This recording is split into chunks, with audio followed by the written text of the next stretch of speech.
ค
ค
สวัสดีค่ะ ขอต้อนรับผู้เข้าร่วมประชุมทุกท่านสู่วันที่ 2 ของการประชุมเชิงปฏิบัติการ โดยหัวข้อวันนี้คือ Cyber Risk Management with emphasis on Cyber Event Severity Scheme หรือการบริหารจัดการความเสี่ยงทางไซเบอร์ โดยเน้นที่รูปแบบความรุนแรงของเหตุการณ์ในโลกไซเบอร์ค่ะ ซึ่งการประชุมวันนี้เป็นส่วนหนึ่งของเวิร์กช็อป 3 วันที่สำนักงานคณะกรรมการรักษาความมั่นคงปลอดภัยไซเบอร์แห่งชาติหรือสกมชร่วมกับ MITRE จัดขึ้นและเช่นเดิมนะคะเราได้รับเกียรติจากวิทยากรทั้ง 3 ท่านจากทีม MITRE ค่ะซึ่งประกอบด้วยคุณบาบาร่า Senior Principal ด้านยุทธศาสตร์นโยบายระหว่างประเทศของ MITRE ท่านที่ 2 คุณแมทธิวหัวหน้าวิศวกรความปลอดภัยทางไซเบอร์และท่านสุดท้ายคุณเจนนิเฟอร์ผู้เชี่ยวชาญด้านการสร้างขีดความสามารถทางไซเบอร์ระหว่างประเทศหัวหน้าโครงการในกลุ่มเอเชียแปซิฟิกค่ะโดยในวันนี้เราก็จะได้รับสาระความรู้พร้อมแลกเปลี่ยนกับวิทยากรทั้ง 3 ท่านตลอดทั้ง 3 วันนะทั้ง 3 วันที่ผ่านมานะคะและท้ายนี้ขออนุญาตชี้แจงกำหนดการคร่าวๆดังนี้ค่ะการประชุมวันนี้จะมีทั้งช่วงเช้าและช่วงบ่ายโดยช่วงเช้าเริ่มตั้งแต่ 10 โมงจนถึงเที่ยงแล้วเราจะกลับมาเจอกันอีกครั้งช่วงบ่ายเริ่มบ่ายโมงจนถึงบ่าย 4 โมงครึ่งนะคะสำหรับการพักเบรกจะมีประมาณ 10-15 นาทีจะมีทั้งในช่วงเช้าและบ่ายทั้งนี้ขึ้นอยู่กับเนื้อหาของทางวิทยากรค่ะขณะเรียนท่านใดมีคำถามสามารถส่งมาได้ที่แชทบ็อกซ์ของ Zoom ได้เลยนะคะนอกจากนี้ท่านสามารถดาวน์โหลดเอกสารได้ที่ QR Code ที่ปรากฏบนหน้าจอค่ะรวมถึงหากพบปัญหาขัดข้องก็สามารถแจ้งผ่านทางแชทบ็อกซ์ได้เช่นกันค่ะเราจะมีเจ้าหน้าที่มอนิเตอร์อยู่นะคะและเพื่อไม่ให้เป็นการเสียเวลานะคะขอเริ่มเปิดการเรียนวันที่ 2 เลยค่ะ Good morning, everyone. Welcome to the second day of the workshop. Yesterday, MITRE team gave us a very informative presentation, and we learned a lot about stakeholder management. We can be compared as a base of the house. If you make it strong, your plan intends to be accomplished. However, no plan is perfect. You have to periodically update and review, especially the register part. Thank you, MITRE team, for a very comprehensive presentation. For today, the topic is also very, very interesting. Cyber risk management with emphasis on cyber event severity scheme. In order to save a time for more discussion on this interesting topic, without further ado, it is my pleasure to welcome our guest speaker, MITRE team, to kick off the meeting. Please welcome.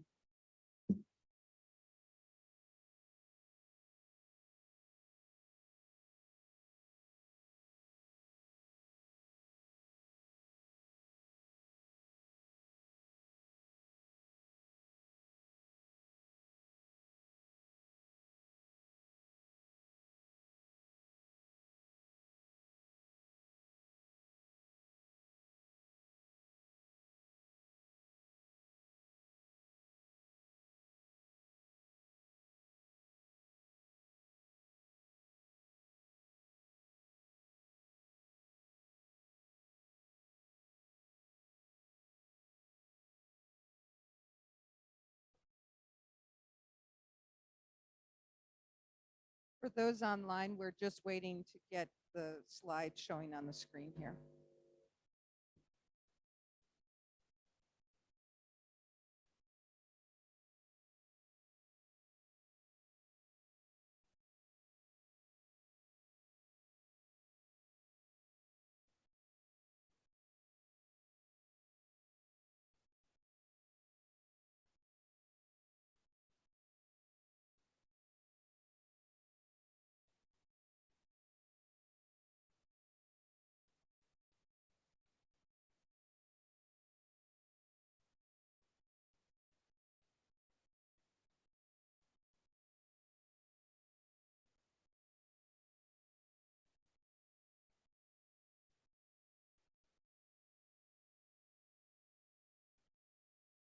Great, thank you. Thank you for that very warm introduction and the summary of yesterday. I particularly like how you talked about the foundation, and if you have a good foundation, your plan is based in cement, and so it has a strong basis. So thank you for that, and thank you for the introduction of our team today. Next slide, please. Next slide, please. We've already gone over the introduction of the MITRE people. We were graciously introduced by our MC. So thank you for that. Again, I'm Barbara Gruey. We have Jennifer Heath and Matt Chapman. I think we have many of the same people in the room, but if you want to quickly identify yourself so the people online know who's here, I think that that would be great. The next slide, please.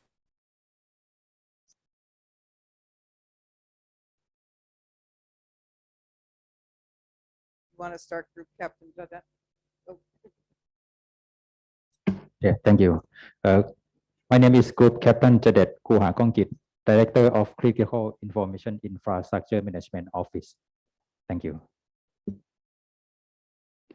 Good morning, everyone. My name is Udom Ek Chumthongma. I'm the Cyber Security Engineer at the Bank of Thailand. Thank you. Good morning, everyone. My name is Tavini Wongwis. I'm Third Relation Manager at TBCert. And good morning, everyone. My name is Jared Neitzel. I'm with the Department of State's Bureau of East Asian and Pacific Affairs here with our MITRE team today. So thank you, Barbara, and the team. So today's agenda, we are going to first do a cyber risk management overview. And I'm hoping that this topic will seem very helpful to those of you online and in the room, because we understand from Group Captain Jadet that the secondary law makes this required.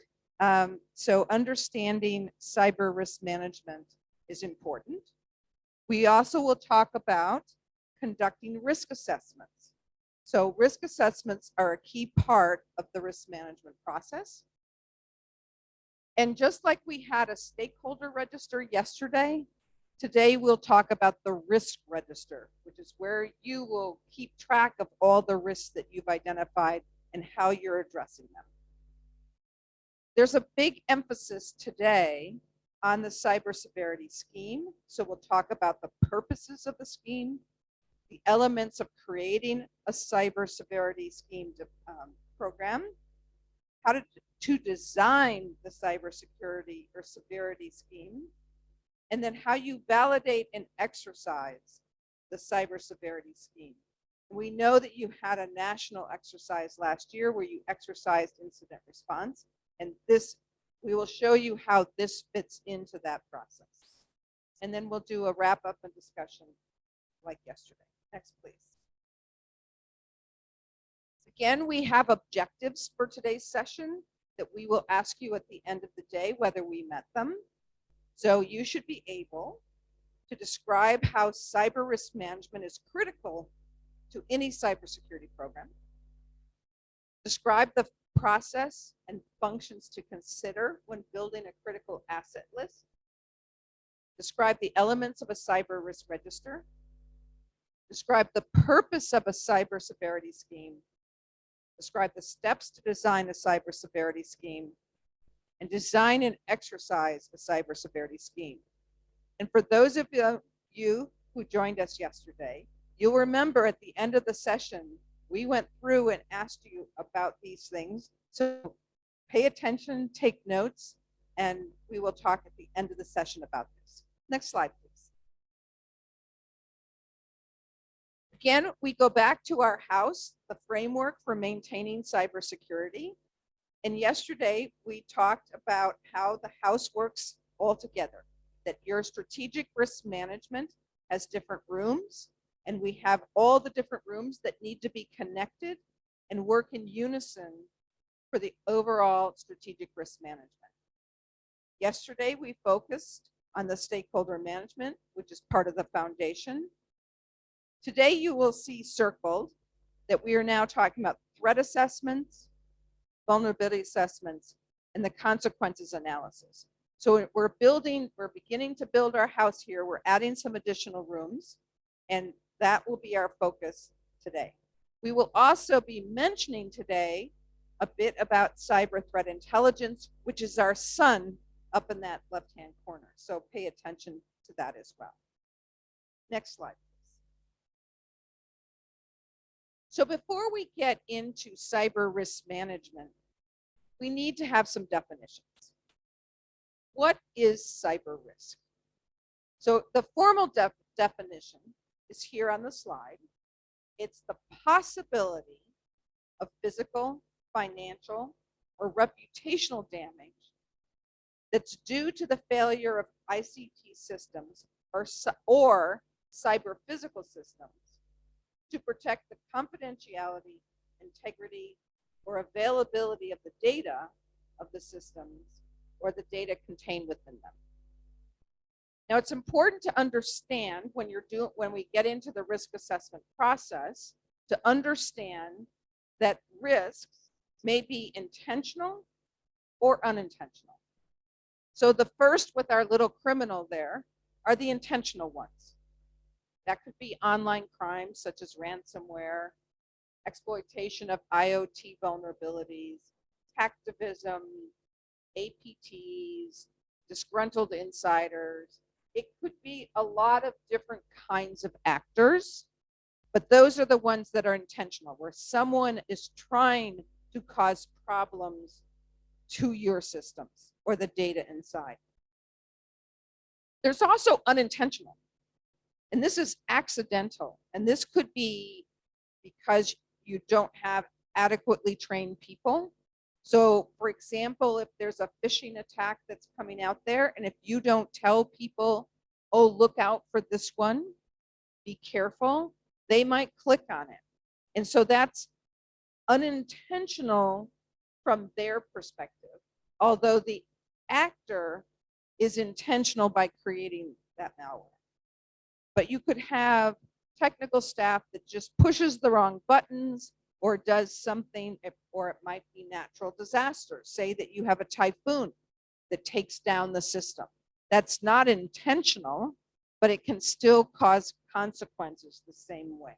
And that's our point, our last point here, that you can have significant negative consequences, whether it's financial damages, physical injuries, reputation. Any of those can happen, whether it's intentional or unintentional. And this will be important when we go through the risk assessment process, because how you address intentional risks versus unintentional may be very different. Yeah, that's a fantastic point. Well, thank you again for joining us. Again, I'm Matt Chapman. We spend so much time thinking about these intentional actors, the APTs, the ransomware folks. And as Barbara highlighted, the unintentional incidents are significant. A quick question, you don't have to answer it. Just think about this. What is the most significant cause of system downtime? Now you can type your answer in there, or what's your thoughts if someone puts it out. But what do you think causes the most downtime in your systems? It's an interesting answer. Anybody want to throw anything out? The HVAC system. That causes the most system outages just because you have environmental issues. As you know, when you get the HVAC systems, a lot of times there's different internet connectivity to it, whether it's Wi-Fi, there's some Ethernet ports, but the most significant downtime is problem with HVAC systems. So the unintentional risks, the risks from unintentional actors are significant, and they can use that for intentional purposes too. But environmental, we used to put computer systems in the basement because it's cooler. As soon as the big floods come, what happens when I've done it several times. I don't know how many times people have had to move all the equipment because of flooding. So environmental is significant. Thanks. So when you mentioned HVAC, you're talking about heating and air conditioning. Yes, I should have spelled that out. That's the heating, ventilation, and air circulation systems. Yes. I bet there aren't many heating systems in Thailand. Same with Hawaii. We don't even have maybe heat. maybe it's just the VAC and not the HVAC. Next slide. Thanks, Matt. So you want to be able to measure cyber risk. So let's again focus here. It's important to understand that cyber risk can be associated with people, So you might have people who cause the problem. It could be bad processes, or it could be issues with the technology. But cyber risk can be associated with all three or any one of those at a time. And when we talk about risk, it is the function of threat, vulnerability, and consequence, or some people call it impact instead of consequence. But it's a function of those. It is not a sum of those. It's not threat, plus vulnerability plus consequence. It's not threat times vulnerability times consequence. It's a function of those three. One of the things I want to point out here is many times people who are not familiar with the risk management process confuse risk and threat. And they use those words to mean the same thing, but they don't. Risk encompasses threat and vulnerability and consequences. Threat is only one element of risk. They are not the same, and they should not, those terms should not be used to mean the same thing.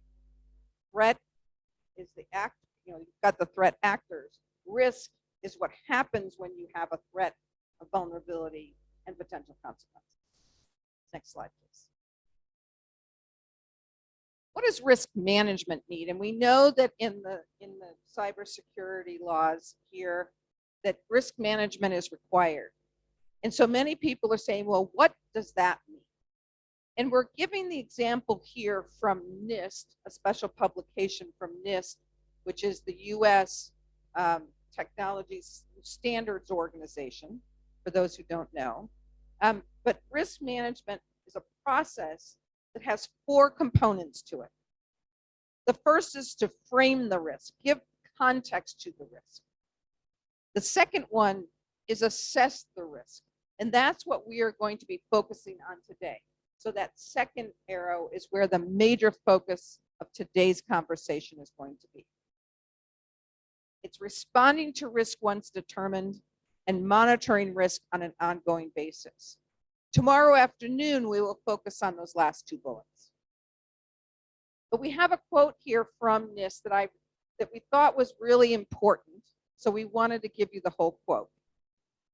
Risk management, which is the big concept, is carried out as a holistic, organization-wide activity. Now that's important that it's organization-wide. Remember when we talked about stakeholder management yesterday? That had to be looking at whole organization. It's not about just the IT team. It has to be the whole organization. That it addresses risk from the strategic level to the tactical level. But here's the really important part, that the decision-making is risk-based.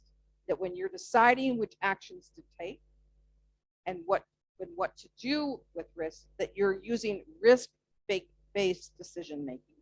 And it's integrated into every aspect of the organization. Next slide, please. So that first point, that first arrow was the framing the risk.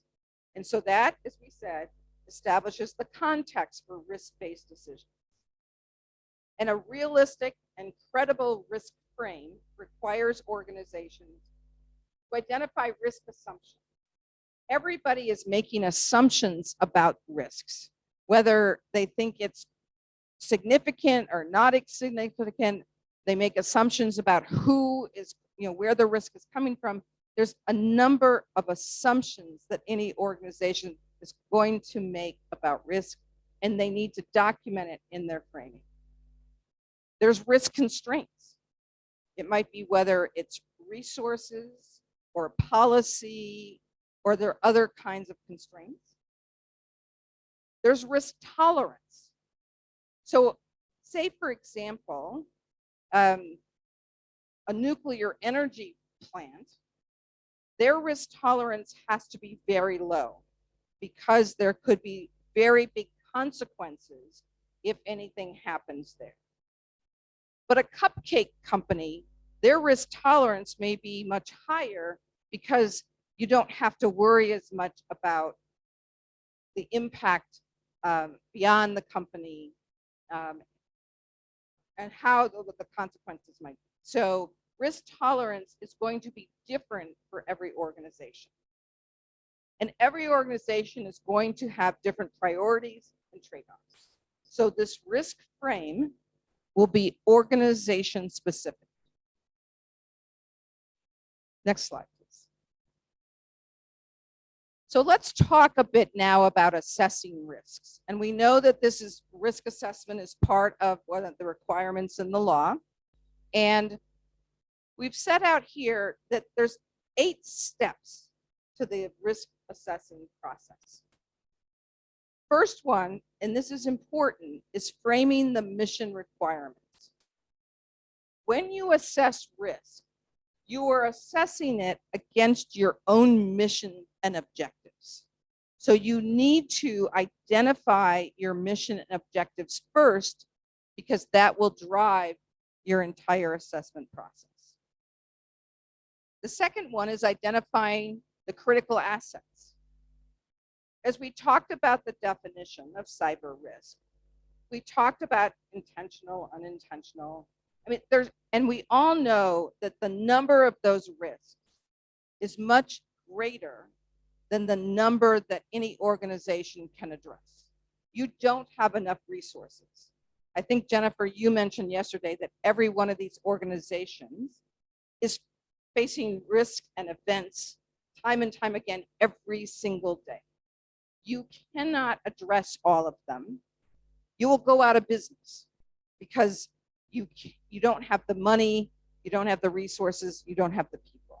So you need to understand which are the critical assets and make sure that you're protecting those. And Matt will later on take us through understanding that criticality assessment process and ways to identify them. Thirdly, you will conduct a threat assessment. Understand the threat actors, their intent, their capabilities. You will conduct a vulnerability assessment. Which vulnerabilities do you have, and how are they aligned with the particular threats? You may have vulnerabilities, but there's no threat, so it might not be that important. Or you could have a threat, but no vulnerabilities. Most likely, you're going to have some threat and vulnerabilities that align with each other, so you need to conduct the vulnerability assessment. 5, you're creating a likelihood score using the threat and vulnerability assessment results. So if you have a threat that is aligned with a vulnerability of yours, then the likelihood that that will come to pass is high. But if you have a high threat but no vulnerability to that threat, the likelihood's pretty low probably. And the opposite is true. And we'll talk about how you use those 2 types of assessments to come up with results. Then here's a major focus of today as well, measuring the potential consequences or impact. Using the severity scheme to figure out, okay, if this threat comes to pass because of the vulnerability, what are the consequences going to be? If they're small, then maybe you don't need to take a lot of action. If they're high, you need to pay attention. And so 7 will create an overall risk score based on the likelihood and consequences. And again, we'll show how that works. And then finally, you take action based on these assessments. You accept, mitigate, share, transfer, or avoid the identified risks. We go to the next slide. We have the same steps, but this is in a diagram form, again from NIST. And it helps understand the overall process with that top box talking about mission requirements. Remember, that was an important first step. Then you've got outlined in red where you're doing the assessment itself. And then you get to what you do with it or respond. And you'll see on the sides, you've got monitoring. Because you can't just go through the process once, come up with an answer, and sit back and say, okay, I'm done. It is going to be a monitoring, a reassessment, what's changed, and going through the process again. what I really like about these last two slides, the first one just kind of listed all of those steps. And then when you look at it visually, there's a lot of steps. And when you look at it visually, I really like how Barbara has here that you can't really skip any. I think that's pretty safe to say. So we kind of get focused in on a few of these because threat analysis is pretty exciting, right? To figure out techniques, procedures, and things like that. But without all of these steps, the process is going to be flawed. So there's really no shortcuts. And even graphically, I think this one makes it a lot more clear that each of these components is very significant. This is a great takeaway slide. Next slide. So we talked about, remember those 4 steps in that earlier slide: frame the risk. So we talked about framing, then assess the risk. And then this is that 3rd step, responding to risk. And again, this is an organization-wide risk response that is aligned with that risk frame. And in responding to risk, you're going to develop alternative courses of action for responding to risk. Not every risk is going to be responded the same way, or sometimes the way you plan to respond may not be available to you. Let's go to the example of the typhoon again. If it's a natural disaster, and your normal way to respond to that risk might be to put it onto some backup systems, but you might have your backup systems are flooded. So you need to have alternative ways to respond to risks so that for any given risk on a given day, one kind of response might be more effective than the other. So you have to evaluate the alternative courses, determine the appropriate course consistent with the risk tolerance, and then implement the risk responses based on the selected courses of action. But what does this all go back to? Remember, to that point, the quote that we talked about. You're making risk-based decisions. You're not having a dartboard and throwing darts and saying, I'm going to do this because my dart hit this part of the dartboard versus that part. You're making risk-based decisions, and risk-based decisions are based on facts and analysis. And that will be the underlying theme through all of this. Next slide, please. Monitoring risk. As I mentioned, it is not static. The risks are not static. So you need to monitor that your planned response measures are implemented, including whether they are consistent with your mission, consistent with laws and regulations, policies and standards. You also need to determine the effectiveness of risk response measures. Remember yesterday when we talked about stakeholder management, we talked about how you have to assess whether what you're doing is effective, getting people up that commitment curve. And if not, you need to change the approach you use. The same thing is true in the risk response. You need to assess whether that is working or whether you need to change course. And it will identify changes to systems that may impact your overall risk. Next slide, please.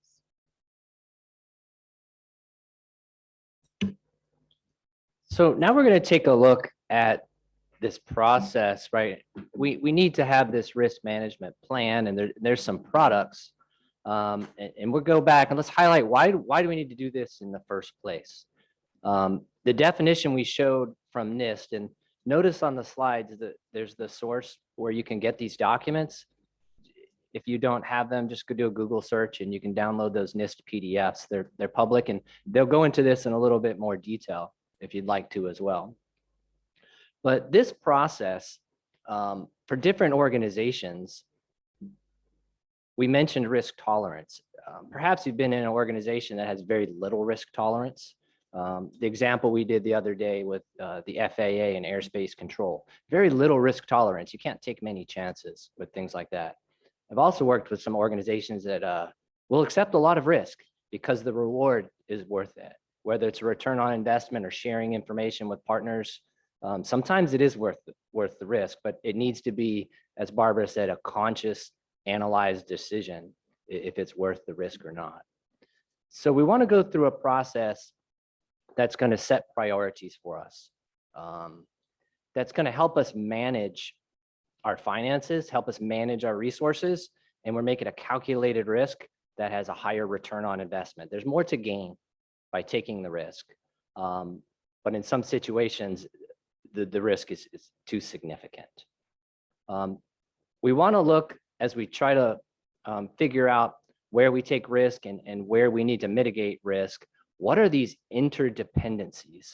Sometimes we have some systems that multiple missions are dependent on, or multiple tasks to complete our missions are dependent upon. Those interdependencies are critical because you can assume less risk on that system because it'll impact many systems. So we want to get to looking at maybe the fourth bullet here. We know where we need to take mitigation actions. We have to perform our due diligence. Sometimes it's the law, and sometimes it's our responsibility to those that we're serving. If we're serving critical infrastructure services, electricity, water, finances, sometimes this is someone's livelihood, right? All of their finances are in your hands, so your responsibility is tremendous. Again, here, this relates to what we talked about yesterday too. There's a bullet that says strengthen stakeholder relationships. If you assume some risk or you mitigate a risk, you're not the only one it impacts. So there's a lot of communications that come into play from all of the stuff we talked about yesterday with our stakeholders. And finally, this risk management program is required by the Cybersecurity Act. Let's look at some specifics real quick. Next slide, please. This is just some highlights out of the act that talk specifically about what are your responsibilities for risk management and for assessing your requirements. Prevent risk, cope with it, and mitigate it. Of course, to do all of that, you need to identify the risk and where it's located, which is that long process. You can't really, as we mentioned, we can't really skip those. So that's a tall order right now. You're responsible for preventing, coping with, and mitigating. So this applies to cyber threats that may impact national security, the country's economic security,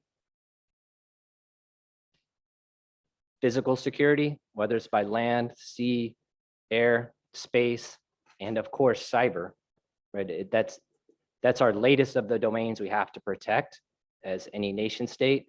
And of course, as we know, some of the pieces of it are in different geographic locations outside of our control.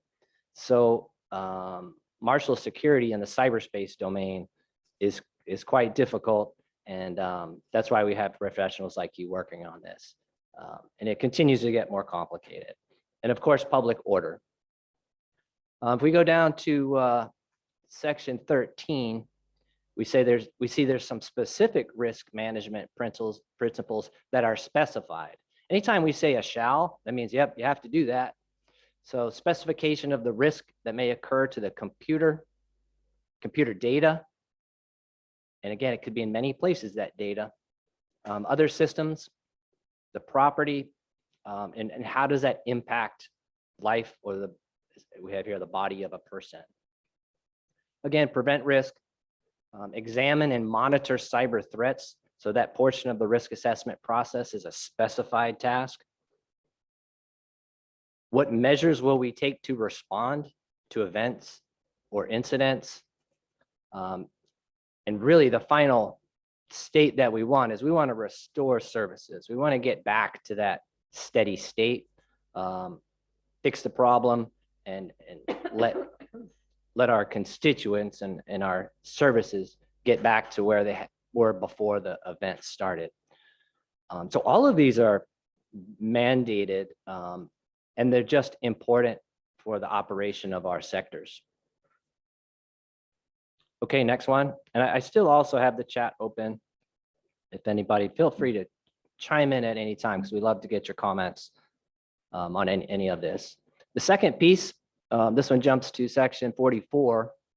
And then again, when you see that shall, that's something that we need to get working on right away. Prepare a code of practice and standard framework for maintaining cybersecurity. So what Barbara's given us here today is that framework. What are the steps? What are the processes? And again, we'll show some of the products of it too. So this is some extremely timely and useful information. We want to have a plan. How are we going to examine the risks? How do we going to assess them? And a plan for coping with our cyber threats. And again, don't get pulled into the APTs, pulled into the malicious actors. There's a whole vast array of cyber threats. It could be intentional, could not be intentional. We saw in the chat misconfigurations. Human error happens. These are complicated systems. A misconfiguration could be significant. Weather is significant. So we have to deal with all of these things that will impact our cyber systems through cyberspace, right? Someone can impact a router. Someone can impact our programmable logic controllers through the internet, but also threats to those systems that have nothing to do with cyber whatsoever. Is it easier to get access to someone's database by going through the internet, going through their firewalls, going through their DMZs, getting through their encryption and getting the database? Or walk in the middle of the night when it's closed, break through the door and grab it and walk out? So we can't forget those things too. Sometimes these threats to our cyber systems have nothing to do with cyber. It's easier just to grab it and take it home, right? Than figure out how to traverse the DMZ of your network. So a lot of work there. Next slide, please. So one of the things we want to do is we want to capture what are all of our risks and prioritize them, because the first piece is identifying where our risk is. And sometimes that's not so evident. Again, you buy a piece of equipment. It could be a programmable logic controller. It could be a switch, could be a hub or something. But these are getting so complex that the phone's always a great example. The purpose of this is to connect to a cellular tower for me to send information. However, there's another route where I can go through Wi-Fi. Oh, there's another route where somebody can pass information through Bluetooth. Just this one has 3 significant pieces of connectivity. When you buy a new piece of equipment to replace an old one, generally they do like this. They put in all these features, and you might have these different ways to connect that you don't even know about. So identifying where the risks are is pretty complicated, especially when you replace equipment and the manufacturers are trying to sell the best product. I didn't want to have Wi-Fi and Bluetooth in my programmable logic controller, but I do, and it has an Ethernet connection, and now it's connected to the internet. So I have all of these problems I have to contend with. So what we're going to do is we're going to collect some risks, and we're going to put them in a risk register. It'll identify all of the types of cyber risks. And again, we can take a look at section 13 that talks about this. Risk identification is going to come from a lot of sources. It'll be our known risks. The stakeholder register is very important because our stakeholders can identify some other risks and also pass information to help us get there. This is your place where you want to collect and identify the risks, record information in this long risk analysis process, and identify how am I going to mitigate it and how can I test it so I know that my mitigation works. So here's a couple of examples of what might be in a risk register. Things I'm worried about. I'm worried about ransomware entering a system where somebody could demand payment. Where in my register is there a system that's vulnerable to that? One of the threats I'm worried about, system breach with a release of personal data. I have to have all these requirements to protect data. Where does that reside? That's going to be a key component of my risk register. Another technique is malicious software that will stop essential service, whether it's a denial of service or something like that. Where's the risk? Do I have a single point of failure on my web server that will cause me not to be able to take any more orders, right? Down the road, I'll figure out I'll mitigate this by redundancy and things like that. Insiders. Some of the most significant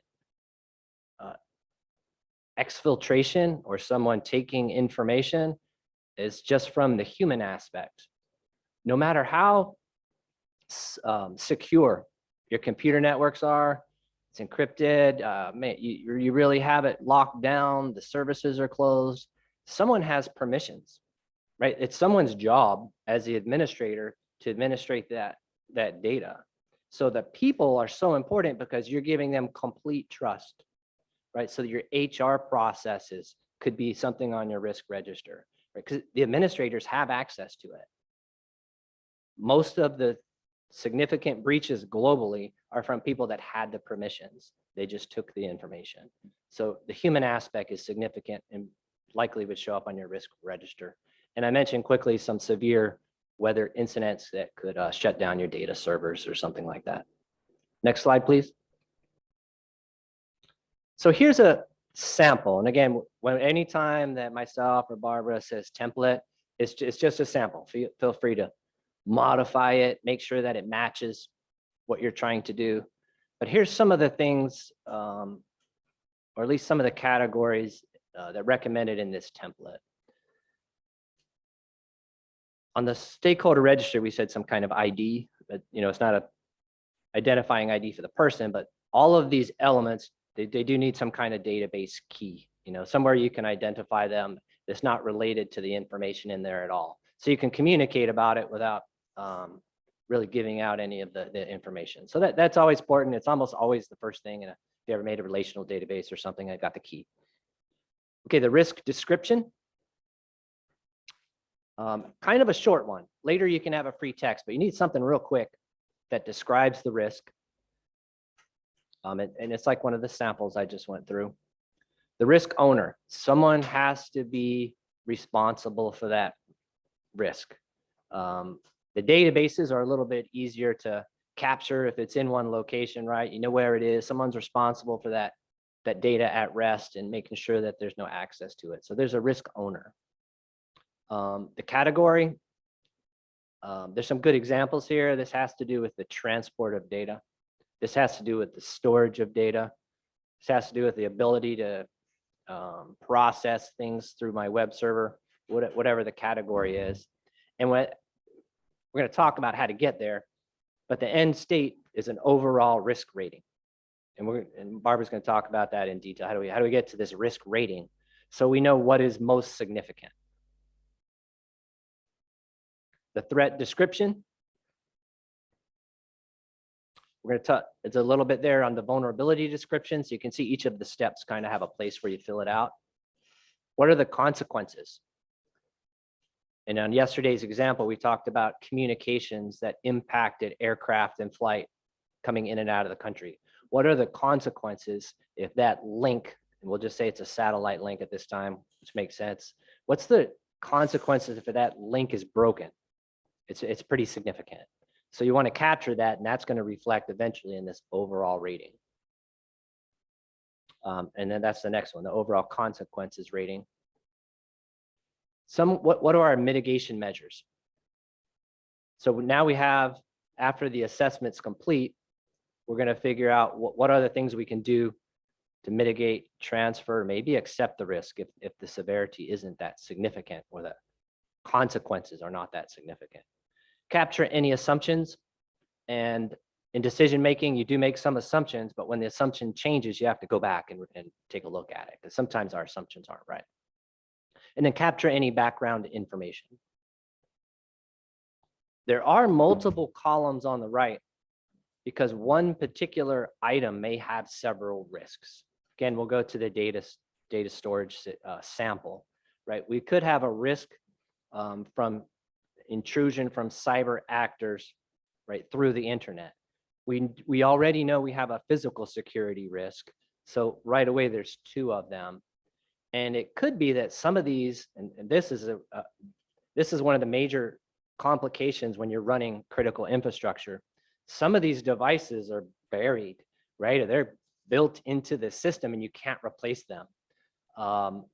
So there's risks on some of these systems that age and you just can't get to them, and they weren't built to have internet connectivity. They weren't built when people were really concerned about cybersecurity, but you can't replace them. So those kinds of risks on the OT side get significant when you're talking about maybe movement of water, some pieces of electrical connectivity, these very old systems that are built into structures or underground and bridges or something like that. So this is a quick sample of the risk register. It kind of gives you an overview of the whole process that we're going to go through little by little. Next slide, please. So we're going to move now to the risk assessment process and go through those 8 steps that we listed. Before we get into the process, are there any questions or comments about what we've covered so far that laid out the overview of what the entire risk management program is going to look like? Okay, so we do have one question from the chat. Is there a risk register template? Will it first come from the NCSA for CII? So is the NCSA kind of going to determine the risk register? You look like you're. Thank you. And thank you for your question. Right now, we are on the process of drafting that kind of document, including the risk register template. We hope that we will finish this kind of document in this fiscal year. And so please wait for that. And my recommendation about this is that you can use your practices, including the concept of risk register and any kind of template that you think is suitable, and it how can I say, it makes sense for cybersecurity principle. In general, when we talk about the risk assessment and including about the risk register, we think I think that we are talking with the same principle. The objective for the risk register is about we know about it, we understand it, and in my opinion, you can use many templates from your organization, but for in the future we will prepare for that. I think that's all from me. Yeah, thank you. Thank you. So we've got 2 more questions from the Q&A, and thank you for populating those. Because again, this is a workshop, and we're going to answer some of these questions that are coming up. We'll answer them in detail, but we want to make sure we don't miss anything. So Barbara, here's the question coming up. What is a threat rating? So when we get into the threat assessment process, you'll come up with a threat score, and we will show that process where you come up with, so rating is another term for score. So it is really coming up with measuring the threat actor's intent and the threat actor's capability. And by looking at their intent and capability together, you can determine or develop a rating or a score for that particular threat. And as I mentioned, you will then combine that with your vulnerability assessment score or rating, and then that will come up with your likelihood. And I think we're going to get into that in a bit of detail down the road. The other question, can you suggest how to develop a risk situation or a scenario that could help assess and evaluate risk better?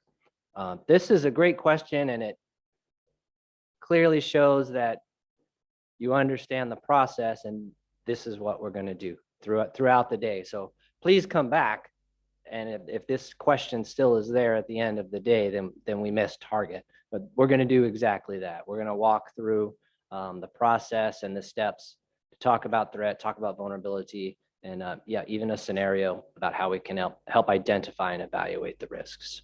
So great question, and we should get there through the day. Okay, so as we talk about the risk assessment process, as I mentioned earlier, the first step in that process is establishing your mission and the mission objectives, because this is going to drive all of your assessments and scoring as we go along. Now, every organization's mission and the objectives will be completely different than the other organizations. So again, this is organization specific. The missions of an organization may be narrow or they may be broad, and they should have specific objectives. Essentially, every program or organization needs to have a mission statement. What are they trying to do? What is your point for existing as an organization? And that is what you need to focus on. So it can be narrow. So we give an example here: prevent, cope with, and mitigate risks from cyber threats. Now you might say that doesn't sound very narrow, but it is really sort of a single mission, but you will have a number of different objectives from that mission. So obviously you can break it down into, you're going to have objective to prevent these cyber threats. You have an objective to cope with them effectively, and that you have a mission objective to mitigate the risks effectively. Now, a number of organizations might even have additional pieces of that. And again, I would say, remember that I talked about how often people confuse risk with threats. And I think that this mission statement suffers from that, where they're calling it threats, and what they really mean are cyber risks. And so you want to prevent cyber risks, meaning you want to prevent the threat, the vulnerabilities, and potential consequences. You want to cope with cyber risk. You want to mitigate cyber risks. You also are going to need, for example, in this, effectively respond to and recover from cyber risks. So a more complete statement might have that whole piece, which is prevent, address, mitigate, respond, and recover. But that is sort of having a single mission statement. Another approach might be having multiple missions that they're looking at. And we give an example. So think about if you were going to run the World Cup in 2022. I think they are in Qatar in 2022, are they? Wherever they're at. But so let's use this World Cup example. There could be 5 separate missions for the World Cup operators. One, and the most important might be, and these are in order of importance, and that's one of the things that you will do if you have multiple missions. You will want to put them in order of importance. In some cases, you might in fact have a weighting. So you can say this one is worth 7 points, this one is worth 5 points, this one counts 3 points, this counts only 1 point. So for example, ensure execution of the World Cup games safely. The most important thing, the games aren't the most important thing. It's people's lives that are the most important thing. So your overall objective is, and your mission is, to have a safe and secure games. You might weight that much higher than your other ones. A second one would be, okay, really my job is to put these games on. So I want to make sure that they actually happen, that there's a continuity of the events and the games. So that seems like an obvious one, that you want Your job is to put on the games, you should put them on. The third one is preparation and operation of the games on a timely schedule. And this is a little bit different than 2. 2 is that the games happen. The third one is that you are preparing for them and that you operate them on a timely schedule. So I can think of examples in the Olympics when there were the Greek games, the recent Greek games, the most recent ones. And it was not clear that they were going to have the venues done by opening ceremony. Well, that mission objective might have failed if, say, for example, you have the ceremony is in the big stadium. If that stadium is not complete by the day of the opening ceremony, you have failed in your preparation and operation of the games on a timely schedule. You might still have continuity. The games might still happen, but you have not prepared and doing the operation in timely. A fourth one might be that you want people to enjoy the games. So you don't do the games just for the purpose of the games. You want people to enjoy them. So that should be a consideration as well. And the last one is promoting the host country's reputation. The host country wants to showcase the country. You know, they often host these big events like World Cup, or I had the chance to go to the Rugby World Cup in Japan. You know, the Olympics most recently, you had the summer ones in Japan and you had the recent winter ones. The host country wants to have a good reputation, and that the reason they put on the games is not to make money. Every host country loses money, but it's to showcase the country and get tourists and have people think positively about their country. So reputation can be a mission objective, but it clearly is going to be less important than making sure that people are safe and you don't lose lives or people are injured. So you can see that they might have a set of mission objectives, and they might have different levels of importance. And that will become important when we start talking about measuring consequences, our severity scheme. If something is going to have consequences in terms of a lot of people injured or perhaps lives lost, that is going to be much higher in your severity scheme measurement. Then, okay, you want to have a good reputation, but that's going to be much less important. So there might be consequences to your reputation.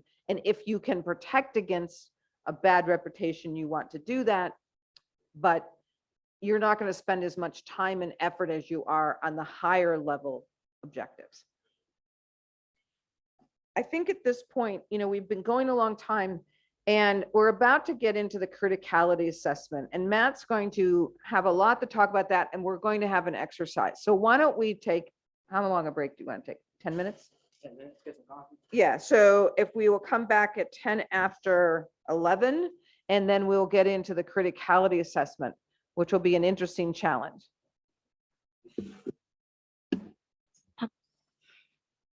พักเที่ยง10 นาทีนะคะ เจอกันอีกทีหนึ่ง11 โมง 10 นาทีค่ะ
เริ่มการประชุมต่อเลยนะคะ Let's resume the meeting.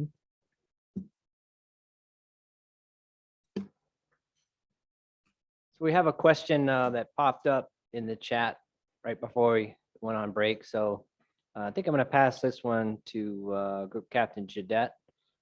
So the question is at slide page 18, it talks about the Cyber Act 44. Is the plan for maintaining cybersecurity have to be examined by an internal auditor or an independent external auditor?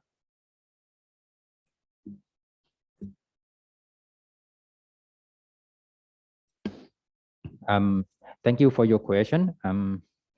Let me think about this. First of all, based on the section 44, it said that we can use both internal audit or external independent audit. So it's the choice for CII organization to choose based on the convenience or the resources that you have. And another point is about the criteria that the auditor need to assess.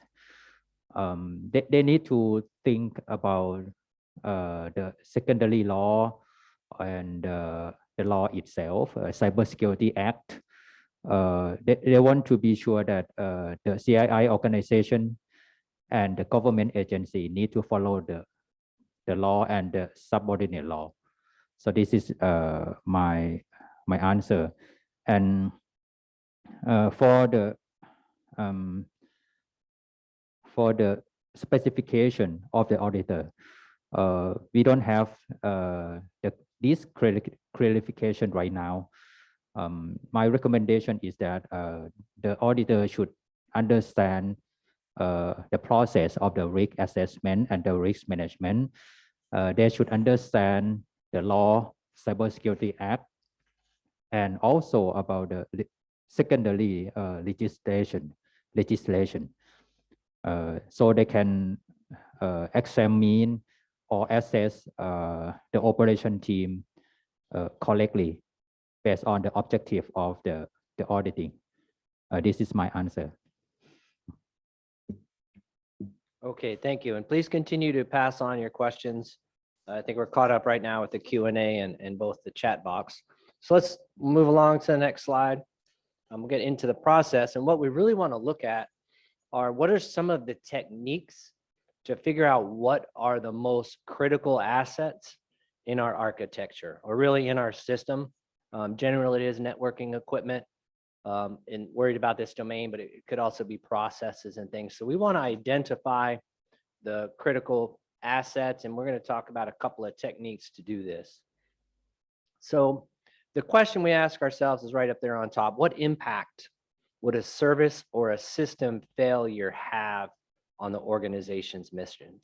So it's important to identify which systems those are that are critical and that could cause us some mission failure. So in any risk assessment program, there's a number and really a significant depth to the risks, and it's going to outweigh your ability to cover them. We know that. I think yesterday there were some comments too about we're undermanned, we're understaffed, under budget, and yes, that's a problem that's global. So we're going to have to figure out where we're going to spend our time. We're going to spend our skills.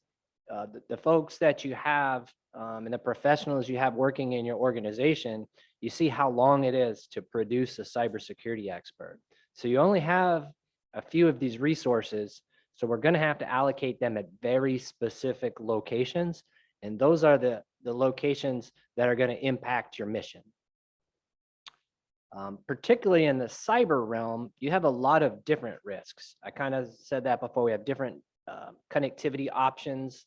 We have sometimes some physical location options. We've got the transmission of information, man, that may go through a wireless method, may go through wire, could be an Ethernet, could be fiber optic cables.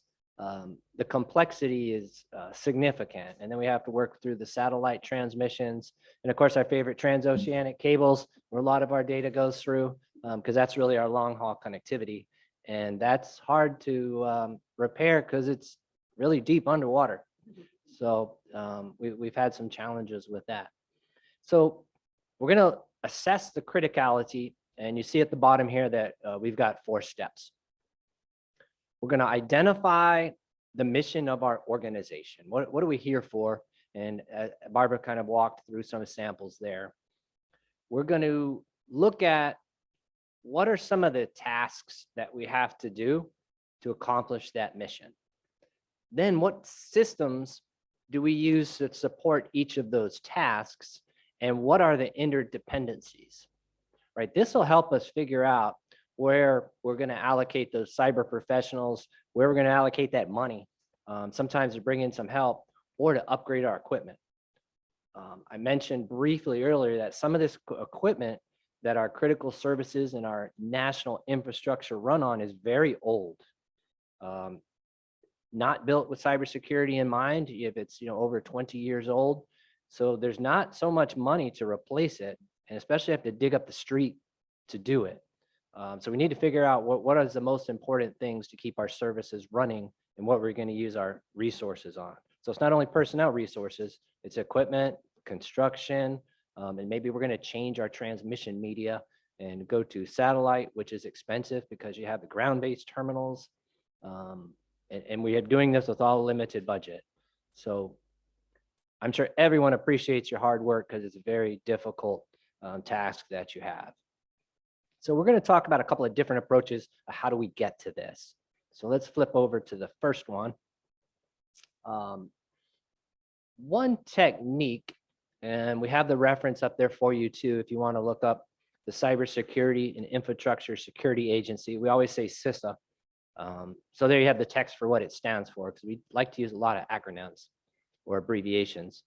But they have defined 55 national critical functions.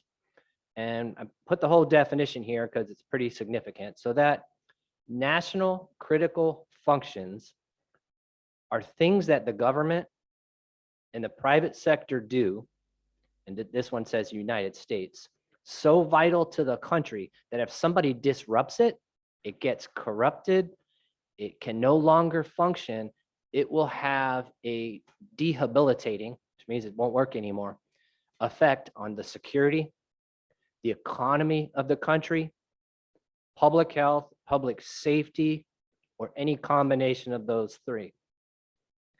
We looked right before we took a break on what did the Thai law, the Cybersecurity Act say, and you can see this is very similar to your responsibilities. We want to find those functions that impact national security, that was in there, economic security, that was in there, national public, so we all have the same issue. So it says United States, but this is exactly the same here. So what are the 55 critical functions? And so we have a list here. It might be difficult to read. Go ahead, please. They're functions that relate to our connectivity, our distribution of resources, how do we manage the resources, and the supply chain. I'll go through a few of them. I'm gonna have to, they're so small that I have to look at my screen too. So for connectivity, we've got that core network. I think for each of your sectors, you're going to define that differently, right? The core connectivity generally is going through fiber optic if you've got some high channels and you have all the hardware issues to go with that.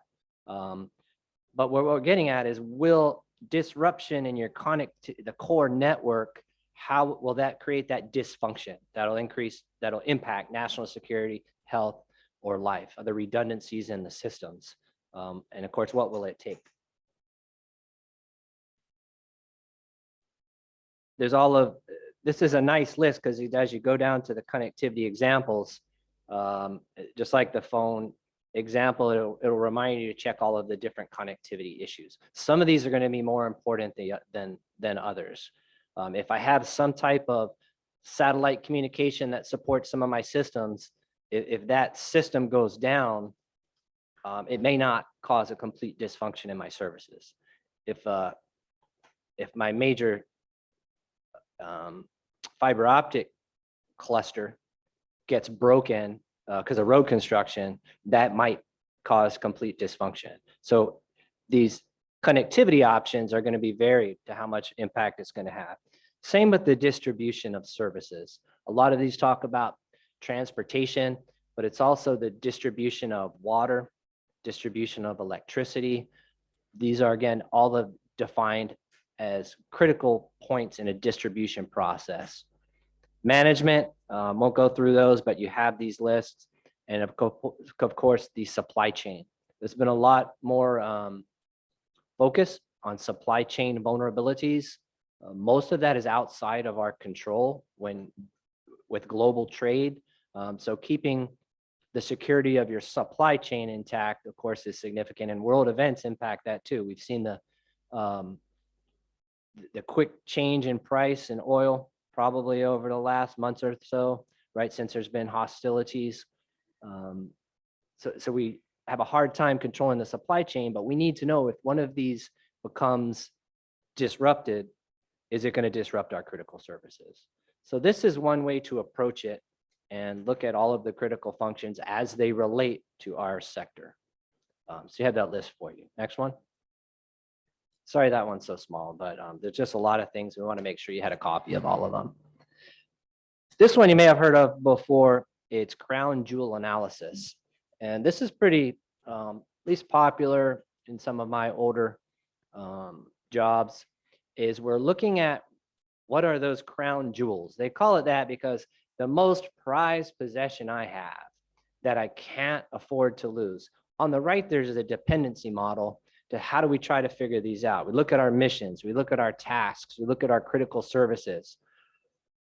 Is there that one or two crucial services, crucial pieces of equipment that at all costs I must have to protect? These are my crown jewels. So I can either go look at these critical functions, the 55 critical function list, and see what are the most significant. I could do this crown jewel analysis to figure out what is the most important to my organization, or I could do a combination of both. That's where I'm going to allocate my resources. That's where I'm going to put my teams. Maybe I have a threat hunting team that's going to monitor that particular piece of equipment. And if there's anything out of the ordinary, set up alerts, and this is going to be our focus. I'm going to monitor traffic inside coming into that equipment, and I'm going to monitor traffic going outside. What is people exploiting from that machine? It's people, it's money, it's resources, and maybe I completely want to re-engineer it so that those crown jewels are protected. So it's a second technique. Next slide, please. Eventually, what we get to is measuring the criticality of these systems. So this is kind of the end state, and we want some kind of tier system that we can prioritize based on the consequences you see in the description. So I'll just start on it. And this, again, this is sample. This is template. So my most critical, and you can see I have a description there, the failure of the system and its components to perform as intended would result in total mission failure. As Barbara was talking about for our World Cup scenario, the safety of the games. If there's a physical security issue, or it could be a technical issue that would cause the games to stop, you've got total mission failure. You got an example? Go ahead. I can think of an example in that. So the World Cup's going to be in Qatar. It's going to be 120 degrees or higher. What if the air conditioning system went down? I mean, all the venues are enclosed. They don't have open stadiums. And if the air conditioning system went down, you could probably have multiple casualties, significant injuries, all of those from that single type of failure, which goes back to your HVAC example too. We can do it together. And so on the safety mission, that would be mission failure if a significant number of people are injured or lives are lost. On that second mission, which is that the games continue there might be a critical impact on that mission, but it might not be as critical as the first one. Why? Because the games might still continue. Because if say one stadium has the HVAC system goes down, there's no air conditioning, you can't have games there. People might be injured there. You can't hold games there, but it might be that you could hold multiple games at another place. So you might still have continuity. So that mission might not be impacted. The mission on people enjoying the games, well, certainly the people who are there present are not going to enjoy the game. So that mission is impacted. And maybe the reputation will be impacted some as well, because boy, they can't run a very good games, can they? So you can see how that particular risk might have different levels of critical going to the mission. So you go back to the mission, might have different levels of impact on the mission itself, and depends on the various missions. So when we identified something that could in fact lead to mission failure, you'll see on the right that connects to, this is something I must do a complete risk assessment on. In a critical infrastructure sector, say you look with, for the US, it's the NERC, Nuclear Regulatory Commission. So if you have some nuclear energy plants, right, that's easy to figure out that if there's an over temperature, it's total mission failure and of course a huge safety issue.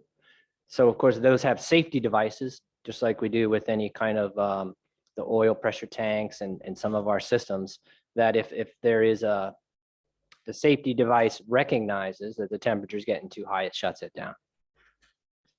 If that device happens to be compromised and your safety system can't stop the temperature getting too high in an oil tank, pressure tank, of course, a nuclear facility would be terrible.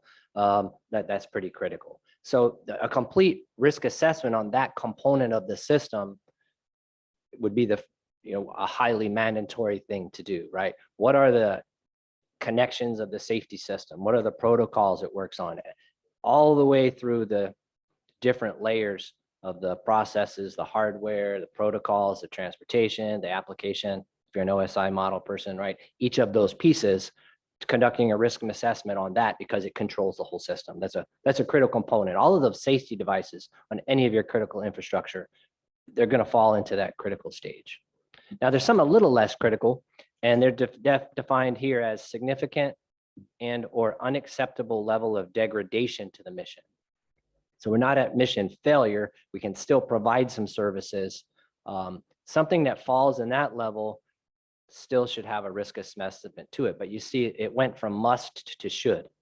And this has to do with allocation of resources. If I only have enough to cover the critical ranked items, then that's all I can do. Once they're done, I still have some resources, I still have some personnel, still have some time, I'm going to go down to level 2. If I still have some, I'm going to go down to level 3. This is a partial, I like where it says and or acceptable level of degradation. I might be able to assume risk here if I don't have the resources to do it. And then low, of course, is on the bottom. So if you have all of the possible components, all of the possible systems you want to do a risk assessment on, this is a way to measure the criticality, and you're always going to start at on the top because you're going to run out of resources. Same as when you use the budgeting process. You write down all the things you need to buy, you rank the importance, and then there's always that cut line, right? And you hope your program's not behind the cut line.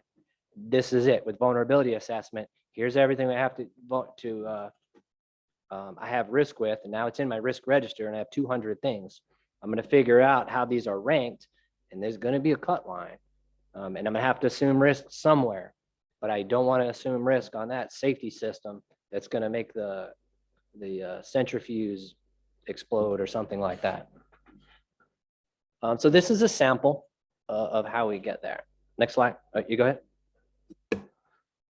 So I think it's important, a couple points here. One is it's a sample. So some organizations, it's either critical or not critical. Some it's 3 levels. You know, it's critical, medium, not so much. They use a more formal word than not so much, but that's the concept. And so there is no set number of levels. You have to determine what makes sense for your organization. The other point I want to make, remember how I said people routinely confuse the term risk with threat. The same thing happens here. People routinely confuse criticality with consequences, and they are two very different concepts. So criticality goes to the impact on your mission. The consequences are sort of how do you measure the bad things, the cost of things. And I have an example that I like to use because I think it's sort of straightforward. Say I have a single engine plane. Now the mission of my plane is to move people or goods from A to B. And I've got to be able to fly to do that.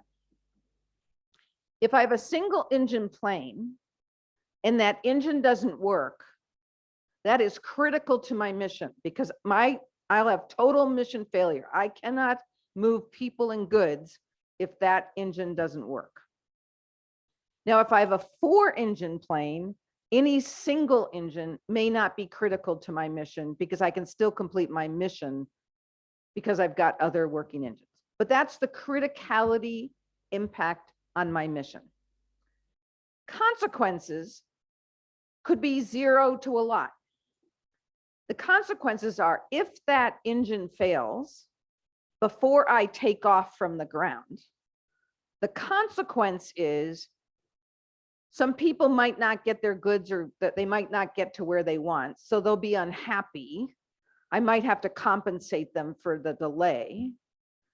But the consequences aren't that big. My mission has failed, but the consequences aren't that big. If that single engine fails while I'm in the air, the consequences could be catastrophic. So the consequences are what happens if this event happens. The criticality is the impact on the mission. The consequences are sort of the damages. And we'll talk about consequences when we get to the severity scheme part of today's analysis. But criticality is the first step to decide which assets or systems are important for me to do a full risk assessment on, because as Matt said, you can't do it on everything. So which ones are I really care about? The consequences will be, okay, if I'm only analyzing critical ones, they're all critical. So now I got to look at the consequences to determine which actions I take. Do I mitigate? Do I avoid? Do I transfer risk? Those kinds of things. So criticality is to decide what I care about most, to decide whether to do an assessment. Consequences is what do I do to deal with that risk? Hopefully that's clear. Okay, we got some great questions here in the chat and the Q&A. So we'll start with that one. The problem is that cybersecurity usually ranks lower than business drivers, such as losing market share, losing profit. The financial loss of cyber attacks usually is much less than other financial risks, such as outdated business models and services. Now there's a response to that before I jump into it. Someone else. I myself used to be working in some company that involved an aerospace industry. We got attacked by ransomware on some critical data, like parts of blueprints and assessment data. So we have some proprietary information that was taken. That's a big financial loss for a company if they didn't have a good backup in place. But even if they did, your research data that may have cost you a significant amount of money was just taken by another company, so they don't have to do it. And it's easier to get infected by ransomware from user than using enterprise email. I didn't have awareness about the existing kind. So this highlights both parts of it. A lot of business leaders may not understand the consequences of a cyber breach or exploitation of proprietary data. I think they are getting more educated because a lot of companies have been impacted by ransomware, and it's the order of magnitude of $5 to $15 million. So just this year, the United States had two pretty high visibility ransomware attacks. One was on Colonial Pipeline, and it impacted distribution of fuel, and they paid a significant ransom, even though the law enforcement was able to get some back. And then there was a meat packing plant, very similar, again, several $1 million. So for the business professionals, there's a calculation on return on investment. How much money could I lose in a breach? How much money will it take me to prevent it? How much money could it cost me for cyber insurance? There's a big field on cyber insurance that pays the ransom for you to get it back. But of course, as successful as these actors are in ransomware and the malicious actors get the finance, if they get paid, it's a lucrative business and it's not going to slow down. So it's certainly a challenge, but I think just in 2021 alone, there were so many examples that hopefully the businesses are understanding more that there is a significant loss if they're impacted by cybersecurity events. Again, I think I want to unpack that question, because that question really goes to the consequences, not the criticality. The criticality assessment isn't, the managers are not really going to be that interested in the criticality assessment. What they're going to be interested in is your overall risk assessment that tells you what the possible consequences are, that goes to, you're going to lose money, you're going to hurt your reputation, you're going to have these consequences. That's where they are going to really say, okay, is that big enough or bad enough that I am going to worry about it? And yes, put money into addressing that risk.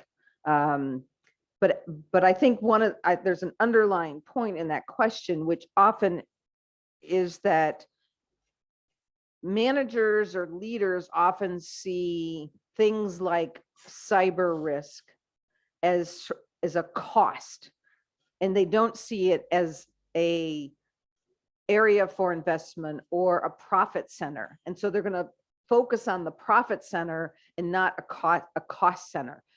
But if you can show that if you don't do this, that your profit center, as we would say in the States, is toast, you're not going to have any profits, that is speaking their language. And so I think you have to translate what you get from the risk assessment into language that they understand and what they will value.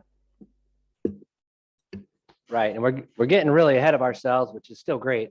We're at that point of trying to identify the critical assets, and we're already trying to determine the consequences and how do we deal with it and return on investment.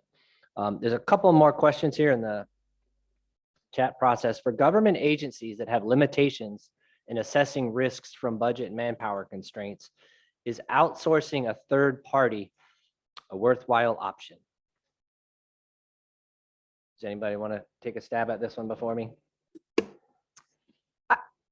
I think in many cases you might need to do that. I mean, as we go through this assessment process, many of you will find you don't have the capability in-house.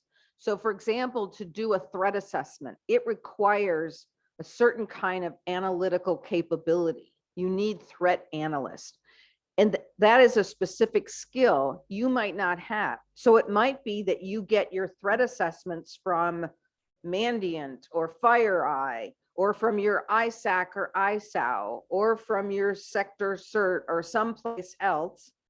That's where you might get your threat assessment, if you can't afford to do a specific one for your own company. The same is for vulnerability. That is a special kind of skill, and the people who do threat assessments tend not to be the same people who do vulnerability assessments. It's a different skill, and you may not be able to afford both. So you may in fact need to go outside your organization for different steps in this process. But I think that you need to be involved in those steps to make sure that if you hire an outsider, they understand your mission, your objectives, and that you provide sufficient guidance so that the assessments are tailored enough to you that you'll get benefit from them, that you can make decisions based on them. Okay, a couple more. The question is, should we have two criteria to assess criticality, the business criticality and the cybersecurity criticality? For what we're doing here, it depends because what's your mission, right? And I think the example will clarify it too, because they're closely related and it kind of depends what your missions are, right? Is your missions financially driven? Is it service driven? We want to know what is critical to mission failure. You can't do it. For a business, okay, we're not into critical infrastructure services. They may be one and the same. It really depends on your mission. And the next question is very similar. Is the crown jewel analysis process the same as business impact analysis?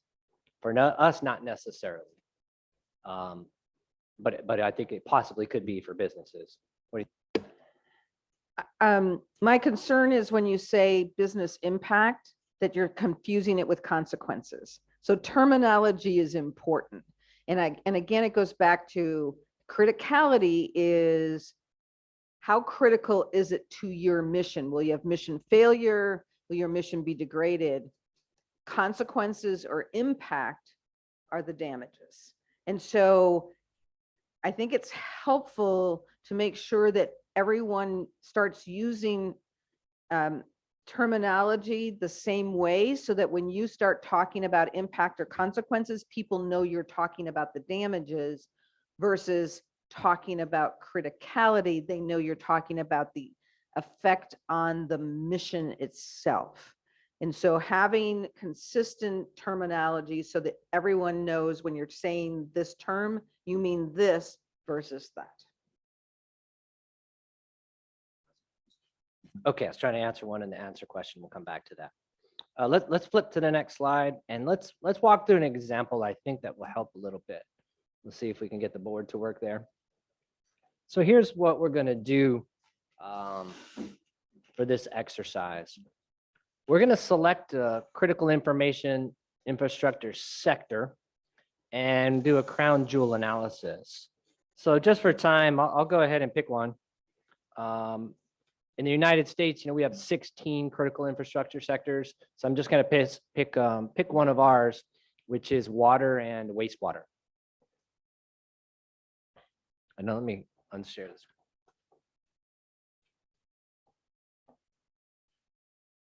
Okay, so we're picking a critical infrastructure sector. If you work in water and wastewater, maybe this will be beneficial.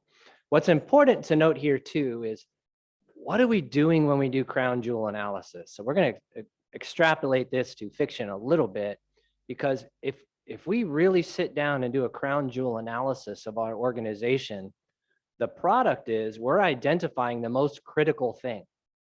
That's probably some information that we want to keep some type of confidential or classified or anything. Remember that when you're designing your crown jewel analysis, you're finding your most critical systems. That information needs to be protected because you're identifying the most significant target in your organization. So it's kind of a proactive system security. If I was going to break my critical service, where would I break it? Because that's what someone else is going to do. So we're trying to identify those breaking points. But if we did this for real and used very specific systems, right, this would turn classified. So we're going to keep general. So water and wastewater. Now for our next step, let's identify two missions in water and wastewater. Maybe you guys put it in the chat or something like that. What are the two? This one's kind of easy because I guess we have water and wastewater. There are just two lines coming out. We have two missions for our industry is called water and wastewater. Sorry. So what are our two critical missions of water and wastewater? If that's your sector, that's one of the names of the U.S. critical infrastructure sectors. Go ahead. You have something? What's one of my missions? You just wave? No question? Okay. You signaled, which is you're volunteering yourself there. You want to give us one? If I'm water and wastewater, what's one of my critical missions that I have to provide to the community? So I mean our mission is about the water. The water that maintain the water is not be contaminated. Yeah, thank you. So we're just going to get two missions coming from the top. So not 2 on water and 2 on wastewater. That's just the name of our critical infrastructure sector. We call it water and wastewater. Yeah. Okay. So one mission, we're calling it really water recovery and reuse. So I'll just change the words a little bit. One of the things that a water and wastewater sector has to do is when we use water, whether it's whatever function it's for, it becomes contaminated, right? And it goes through a system that we reuse it because there's not enough water for one-time use. So one of our critical functions is water recovery and reuse. Okay, give me another key mission. And you guys feel free to, ladies and gentlemen, feel free to type in the chat box. Yeah. From the chat, they recommend about maintain good distributing water. Okay. So we'll take our second mission, we'll call it provide water services. Easy to figure out how our government defined this sector because it's water and wastewater, right? So we need to provide water for multiple reasons. And then we've got this water recovery and reuse, which is pretty significant. So now so these are missions. Yeah, that's great. We'll go ahead and we'll just put these as a mission. Now let's decompose each one of these. And I guess we'll start with the provide water services. Again, this tree is going to get significant, so we're not going to go too deep. What are 3 tasks I have to do? And we'll start on the right with provide water. What are my tasks that I have to complete to provide water services? Well, actually in the chat, let me grab the first one, distribution. Right, I have to figure out how to distribute it. That was already in the chat. Thank you.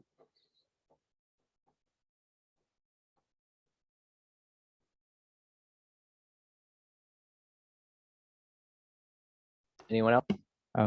Water processing. I mean, when we have water, we need to process to make it cleaner. Maybe we put some chemical into the raw water to make it clean, to make it with no virus or bacteria, something like that. Let's call that purification. And that's going to go on both sides, right? So the new water comes in, it could be from desalinization plant, could be the rainwater. So we have a purification, and we definitely have that problem on the other side. So that's also a task over there.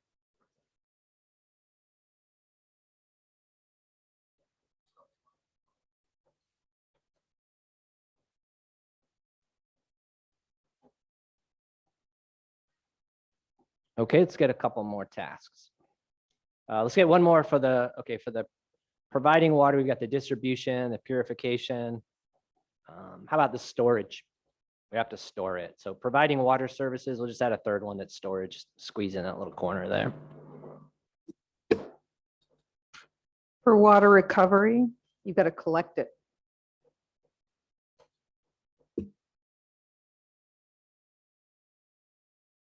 All right, perfect. So collection for water recovery and reuse. We do have that whole process where it has to get collected back. And let's get one more over there.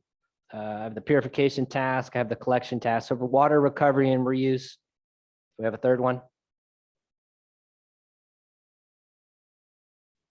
I mean, after we purification, we need to distribute to the target. So let's go ahead and add distribution to that one too.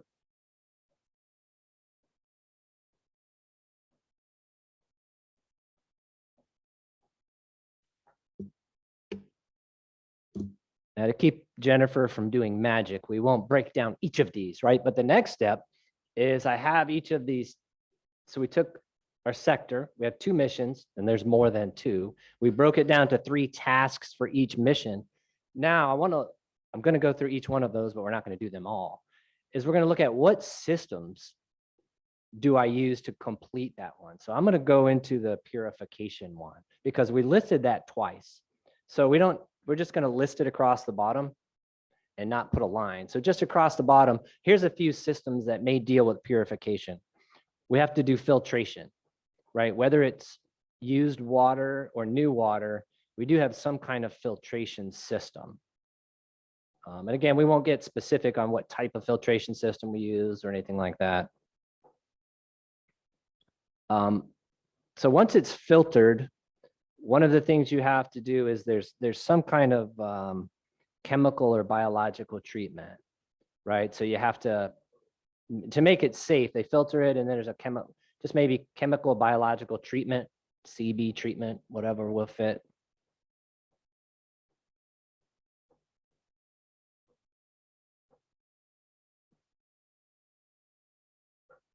And I'll throw in one more, controls and automation. Those processes, that purification process, that chemical and biological treatment, we have all kinds of automation systems that make this stuff happen. Now, this would get really complicated, but we're not going to write any more stuff there. Did you have something? I'd like to point out an example, though. You also have physical systems because you're going to have physical security, so someone can't get in and contaminate your system. So let's make sure for something like this, we include the physical systems. We could probably squeeze a 4 in there. Let's just highlight the physical systems because we do have cyber concerns, and we have just number 4 on you're going along there. You got filtration, CMB, control and automation, physical system, just physical, maybe just physical would be good. Because there's physical, it has to do with all of these really. You've got the storage, the distribution, and all of that.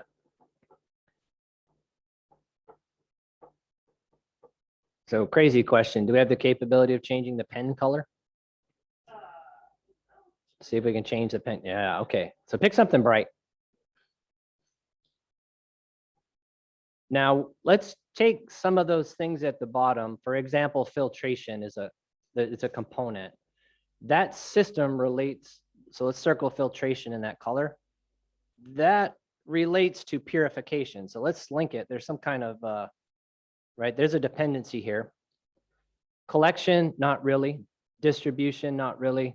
And then there's purification on the other side. So connect that also to purification under provide water service, not that one.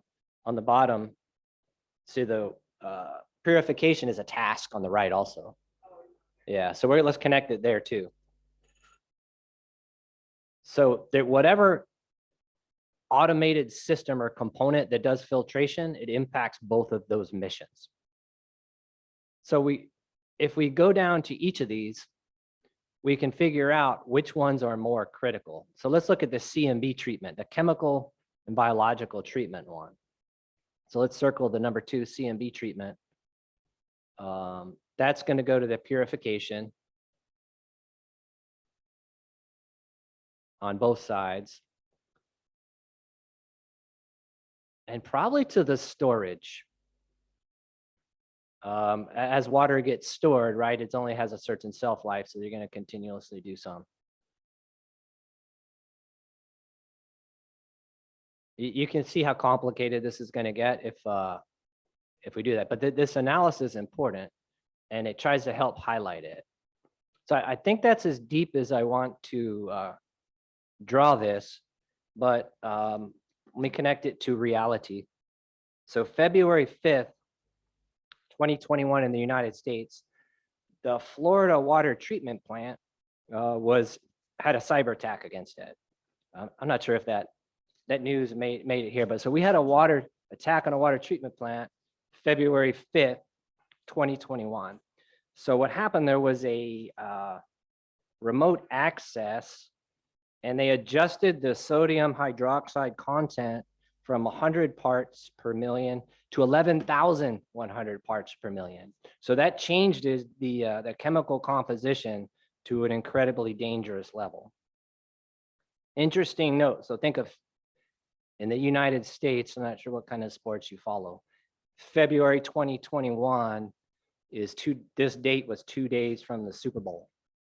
that was going to be played 15 miles from this facility. Luckily, a vigilant employee caught this because he was good at it. It was an OT operator that saw this calculation changed and stopped the attack completely because someone knew that that was a significant piece. They were paying attention to it, and nothing happened. So this is just a quick example and the reality of it, that if we, the prevention, right, is much easier than the cure. They prevented this significant event, and the Super Bowl is how many people? Oh boy.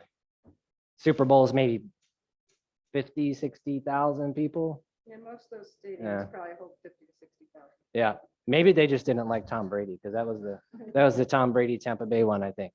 But this is just kind of an example. How do we link the national critical functions? How do we do that crown jewel analysis? And then I want to take all of my resources to focus on those things that could have the highest impact. And if we flipped back, that's the highest severity, the safety to the people. We'll answer a couple of questions, I think. It might be a good breaking point. I got 4 minutes till lunch. Is there anything you want to add to this? I want to make sure. Again, I want to make sure that we're not confusing things. At this point, this criticality analysis is to determine, okay, which of these systems I should do a risk assessment of.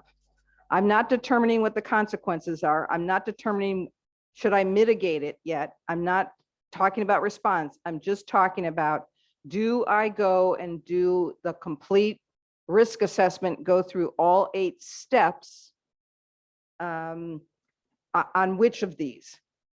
Because I might not be able to do them all. And if we came up with, there's going to be so many additional systems in the water treatment plant. There's going to be personnel systems.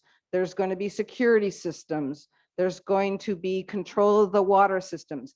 If we started listing out all of the systems that are related to this plant, we might come up with hundreds. And then we have to say, okay, we've really identified some of them that we think are really important to the missions. And now we're going to do a complete risk assessment of that to determine whether we need to take action. Okay, thank you. It's jumping ahead a little bit, but I just want to finish the story. So it was a remote access because of many of the operators reused the same account. Sometimes it's the operator account and they share that password. They were able to get into the system.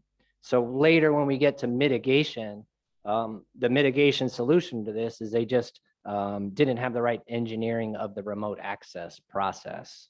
So that mitigation measure after the fact, besides the password reuse and the remote access, there was a mitigation process to do this, just re-engineer how you do remote access.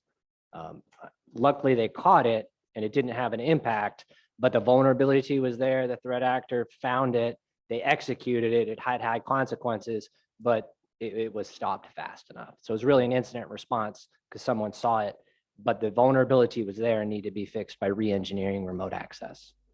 Getting ahead of all of what we're doing, but it's a good. Well, yes, you're getting way ahead and confusing criticality with the risk assessment.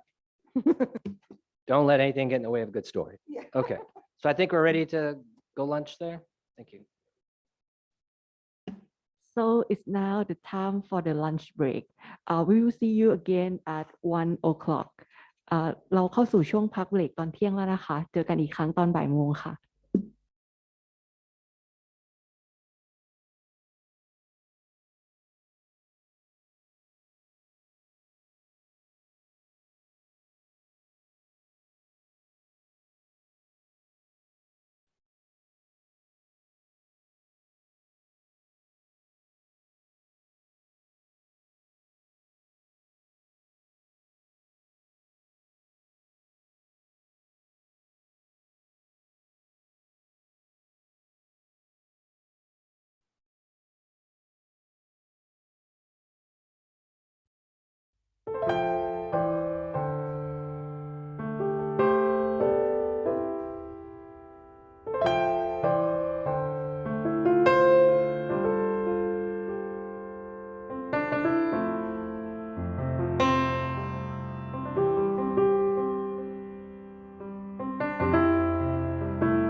สวัสดีค่ะ ตอนนี้ก็ถึงเวลาแล้วนะคะ เราจะเริ่มเซสชันบ่ายกันแล้วค่ะ Good afternoon, everyone. So now it's time to continue our session. Please join me in welcoming MITRE team to resume the presentation. Please welcome.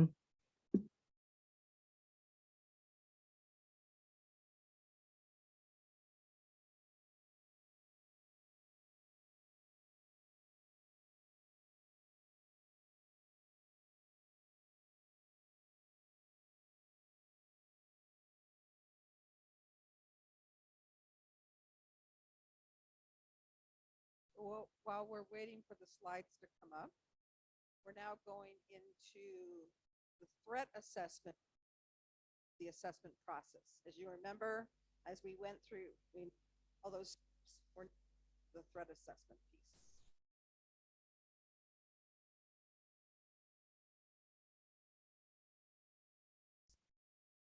So the threat assessment is the process of evaluating the nature and degree of threat. Not the nature and degree of risk, it's the nature of the threat. And the outcome you want is to get a threat score that you can put into your overall risk assessment process. As we noted, threat assessments are a key element of assessing risks, which are required in the Cybersecurity Act. So the element of the threat assessments have two parts. There's the threat actor, intent, and motivation. So you need to understand who the potential threat actors are. You need to understand their strategic goals and objectives, and the nature of the threats that they wish to bring onto your systems or your organization. But it may be that you've got an actor that intends to do you harm, but doesn't have the capability to do you harm. So you also have to look at their capabilities. So look at their sophistication, their resources, their particular tactics, techniques, and procedures. And just as they may want to do you harm, but not have the capabilities, it may be that they have capabilities, but they don't want to do you harm. So for example, when you've got agreements with foreign countries, those foreign countries might have the capability to harm you, but they don't intend to because your nations are friendly. So you have to look at both of these. If you could go to the next slide, please. Important to being able to do this threat assessment is having cyber threat intelligence. And you may remember from our house diagram, the threat intelligence was the sun, your cybersecurity. Cyber threat intelligence is important and comes in many, many different forms. You can have your own internal information. You might be doing analysis inside your own company and find threat information. There's information, risk intelligence, and there might be paid subscriptions, services and fees. The important thing to remember here is there is far more cyber threat intelligence available than you could possibly read, comprehend, and use. So you need to set up a program to determine which which cyber threat. Some, it may be because some are free. There's a lot of that information out there. It may be that some are more timely than others. So if timing is important to you, you might pick certain feeds over others. It might be how many sources. So when there are feeds, might be based to be thinking about what kind of cyber threat intelligence makes sense for your particular needs, and then figure out courses make most sense for you. Because just like risks, there's too much And you have to decide, okay, let me focus on what makes most sense for me. Next slide. A quick question for the group, and you can think about it or put it in the chat, because this is a great rundown that Barbara has of all the different methods. Which one do you think is the most important? And which one do you use the most? And this is maybe just a quick explanation of it is what do I do when I get to work in the morning? I'm on the cyber team. I'm trying to make sure my systems remain secure, make sure my services remain available. What do I do when I get up in the morning?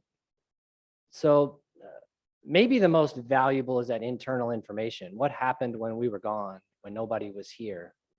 Sometimes there are some open source alerts, but when I go to work, what I'm doing is I'm looking at those things we identified before lunch, some of those crown jewels, some of those critical systems.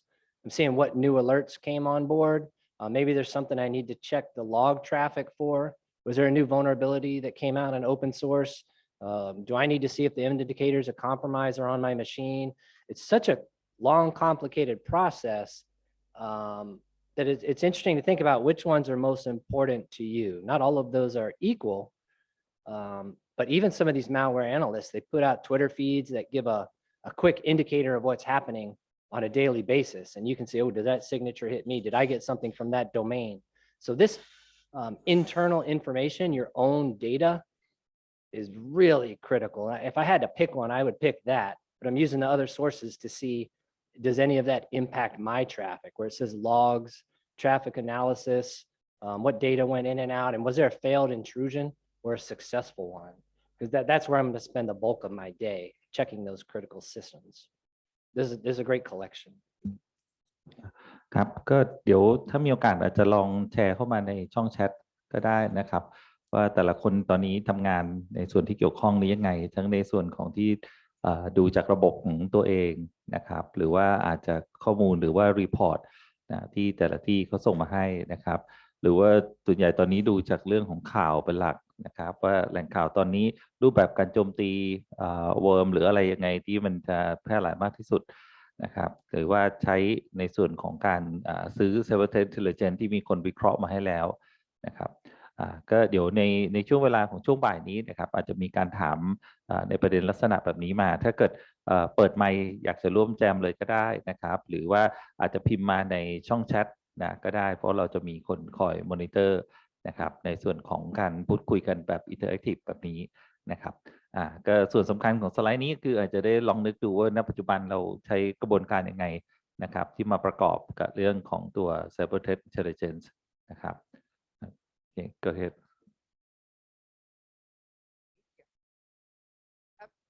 I must, of course, point out we have MITRE attack, and I don't know how many of you are familiar with that. It is a free open source resource, but it is a common knowledge database that talks about tactics, techniques, and procedures of various types of actors. So if you have a certain kind of APT, then here's how they do it, and this is what to look for, so you get information about that. Why that's important is because you can say, these are the threat actors I'm worried about. I can look at their particular ways that they act, their tactics, techniques, and procedures, and then try to close any vulnerabilities to that particular set of TTPs, because you cannot protect against all TTPs. No one will be successful doing that. So if you can narrow down the easy for me to say, TTPs to those that you are most likely to face, you will be getting more results for less effort. So that is an important internationally recognized resource. Next slide, please. And again, remember how we had for criticality, we had the scoring system were critical and down to minimal. The same kind of thing is for the threat actors. You want to come up with some kind of scoring system. It doesn't have to be the same as this one. This is just an example. In this one, there are 5 different levels of intent, threat actor intent. I don't want to get into all the details of the criteria descriptions. You will be able to read those later on your own. But the point here is to look at the criteria description and then come up with a score for that particular threat actor intent. And so obviously very high and focused is a threat actor that wants really badly to get into your system or your organization. Very low, they don't really care. And again, your friends are going to be very low on the intent score. Your enemies are going to be very high on the intent score, and there will be people at the different levels there. So you want to come up with an intent score. Next slide. Then you want to look at capabilities. So here, again, we have 5 levels, everything from formidable, meaning they can keep at it. They've got the resources. They can keep at it for a long time.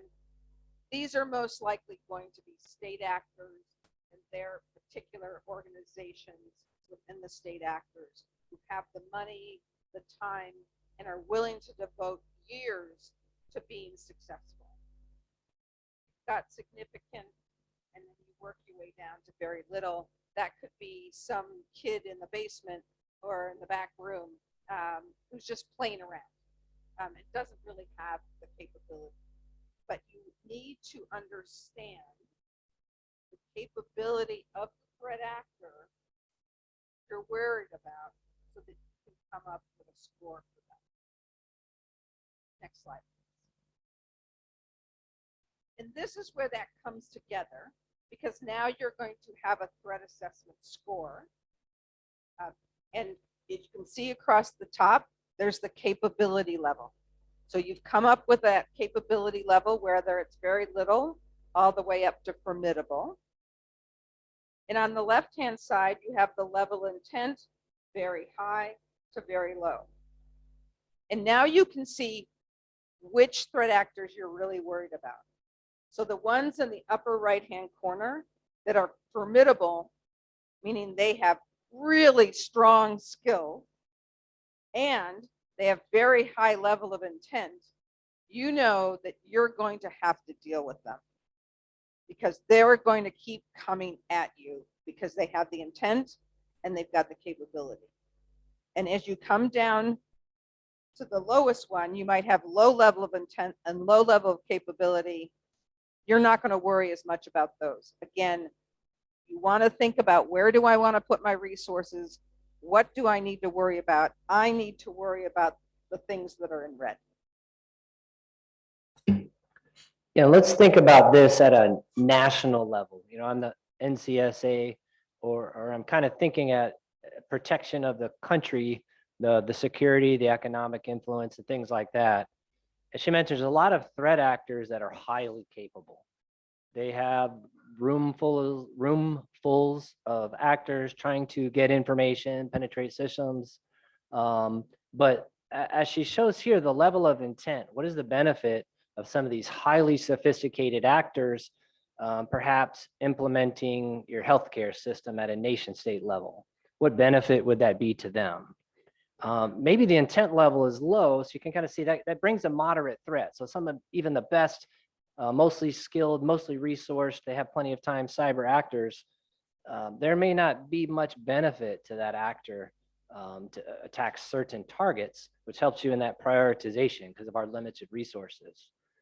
But if we flip it to the, maybe the other group that's really highly skilled, some of the most skilled malicious actors probably in the world are the criminal sector, right? Because the same reason people used to rob banks, that's where all the money is. So the criminal actors, there's so much profit that they have the most incredible, highly skilled actors. Now, would it be advantageous for them to try to impact your health sector? Maybe there's a high profit there. So even though that sector from a nation state level, the intent may be pretty low because a nation, another nation doesn't have much benefit to impacting your health system. The criminal actors, they may, because they could ask for a ransom to unencrypt the system. And then the trend has been that it's really two things. They want the money for the key to unencrypt the system, and then they likely have already extracted your information, and they have the PII, and there's a second threat of releasing the information. So then you get their highly formidable, very high intent level, because it's in the order of magnitude of hundreds of millions bought. Then you have to really be concerned. So this balance is really important, because a lot of times we don't think about the intent. Would they want to do it? Thanks. Well, and sometimes we see that might be a nation state that doesn't have as much capability themselves. So they will go hire the criminals and use their skills to accomplish their interest. And so really understanding the threat and the access to the capability, whether it's their own people or whether they can buy that capability. So this helps you understand which threat actors you really care about. So now that we have the threat assessment, let's go to vulnerability assessment. Now this one, you want to come up with a vulnerability rating. It can be for intentional or unintentional actors. Remember, at very early on in the slides, we talked about that there's cyber risks that are intentional or they can be unintentional. And if you think about the threat actors, unintentional doesn't involve threat actors, because unintentional means there isn't an intent. So it could be in an unintentional actor means the threat score will be negligible because you don't have a threat actor, but you might have a really high vulnerability. And so you need to understand the different kinds of vulnerability ratings for intentional or unintentional actors. Now, a vulnerability assessment, like a threat assessment, you can have different content, you can have different format, but there's certain elements you need to make sure that are in there. You need to understand whether the identified vulnerability is inherent in the type of system or function being evaluated. By that, we mean that just by its very nature, that vulnerability will exist. It's not been introduced, it is part of that very nature. It could be that there's been an introduced into the system by intentional threat actors or by carelessness. An example of an introduced one would be if a threat actor created a back door into your system that they could or others could go into at a different time. That vulnerability, that back door, can be introduced into the system. You need to, Matt, did you have something to say? Oh, okay. You need to identify known vulnerabilities by searching existing databases or other sources of known vulnerabilities or the results of penetration testing, which Matt knows very well about, and other network evaluations for specific vulnerabilities. Vulnerabilities are to get information and get information shared. Why is that? When you talk about threat actors and threat information, you are talking about external, generally external actors, unless you have a bad person inside. But it's easier for an organization to share information about threat actors because they generally are not talking about their own company. When they're talking about vulnerabilities, they can be talking about their own company. They're and admitting have some vulnerabilities. And so it's much harder for an organization to admit they're not perfect, that they have vulnerabilities, and let others know about that. So it's harder to share vulnerability, but it's really important to share. And so the example I gave yesterday about the safety information with the airlines, having a way to do it anonymously may increase the amount of information that's being shared. You also have to identify actions taken to manage the vulnerabilities, both the known and unknown. So when you're coming up with a score, you need, and doing this assessment, you need to understand all of these factors. Something, Matt? Yeah, this stuff's super exciting, right? If you're a cyber person, when you start talking about threats, start talking about vulnerabilities, that's what we do, right? You kind of get excited about this. A lot of times, this is why people got into the business. We already talked about identifying the critical pieces that'll impact our functions and our missions. Now Barbara's walking us through the threat, walking us into the vulnerabilities, and this is where we spend most of our time. So I mentioned, hey, what do I do when I come into work? I have my cyber team. You know, you're looking at, you have the threat assessment, you're kind of tracking what's happening, but one of the first things you're going to come in to do is, hey, let's take the critical infrastructure piece that we're concerned about, our crown jewels. Let's run another vulnerability assessment on it. What do we find? It could be some open source tool that we run on our network on that machine, some tool we've paid for. It could be, even Microsoft has some vulnerability analyzers that you can run, and you see if something new comes up. You're running these vulnerability assessments all the time. Did a new vulnerability come out? And you get these reports. You've probably seen these before when you run one of these assessment tools. You get these reports that say you have a low risk, that this is exploitable, a high risk, get the CVE number, what's the criticality factor. And your team is going to spend all day making that list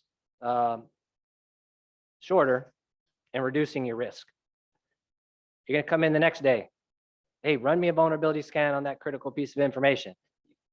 Make the list smaller, and you're slowly reducing that target space. At the same time, you have to work backwards in the threat. Did somebody else get attacked? Do I have communications with my stakeholders? Is there a new indicator of compromise I need to look for? So this process is just continuously going, where we're keeping track of the vulnerabilities. We're getting the new tools, the new plugins that look for that exploit, like we had the Log4j exploit vulnerability that came out. And every month there's something very significant that impacts our networks. So this vulnerability assessment process, matched with what we've talked about at Threat, is kind of your day-to-day activity. And for the cyber workforce, you want the people that are excited about this, that want to get in there and see how things work, because the more assessment you do on the vulnerability, the more vulnerabilities you can negate, the lower your risk is going to be overall once we get to this consequence calculation and finish the story. But I get really excited on threat and vulnerability, so I'm just going to jump in as much as she's going to let me. You can jump in whenever. But I think now that we've talked about the threat and we've talked about the vulnerability assessment, you can see why I said earlier that the people who do threat assessments tend to be different than the people who do vulnerability assessments. The vulnerability assessments tend to be more the cyber geeks, and the threat assessment tend to be more of the sort of policy, geopolitical type people. And so you need to have different types of people to do the different steps within this process. Next slide, please. Again, like we talked about cyber threat intelligence resources, here's a list of vulnerability assessment resources. I won't go through all of them, but there's many that are publicly available that you can reach out to.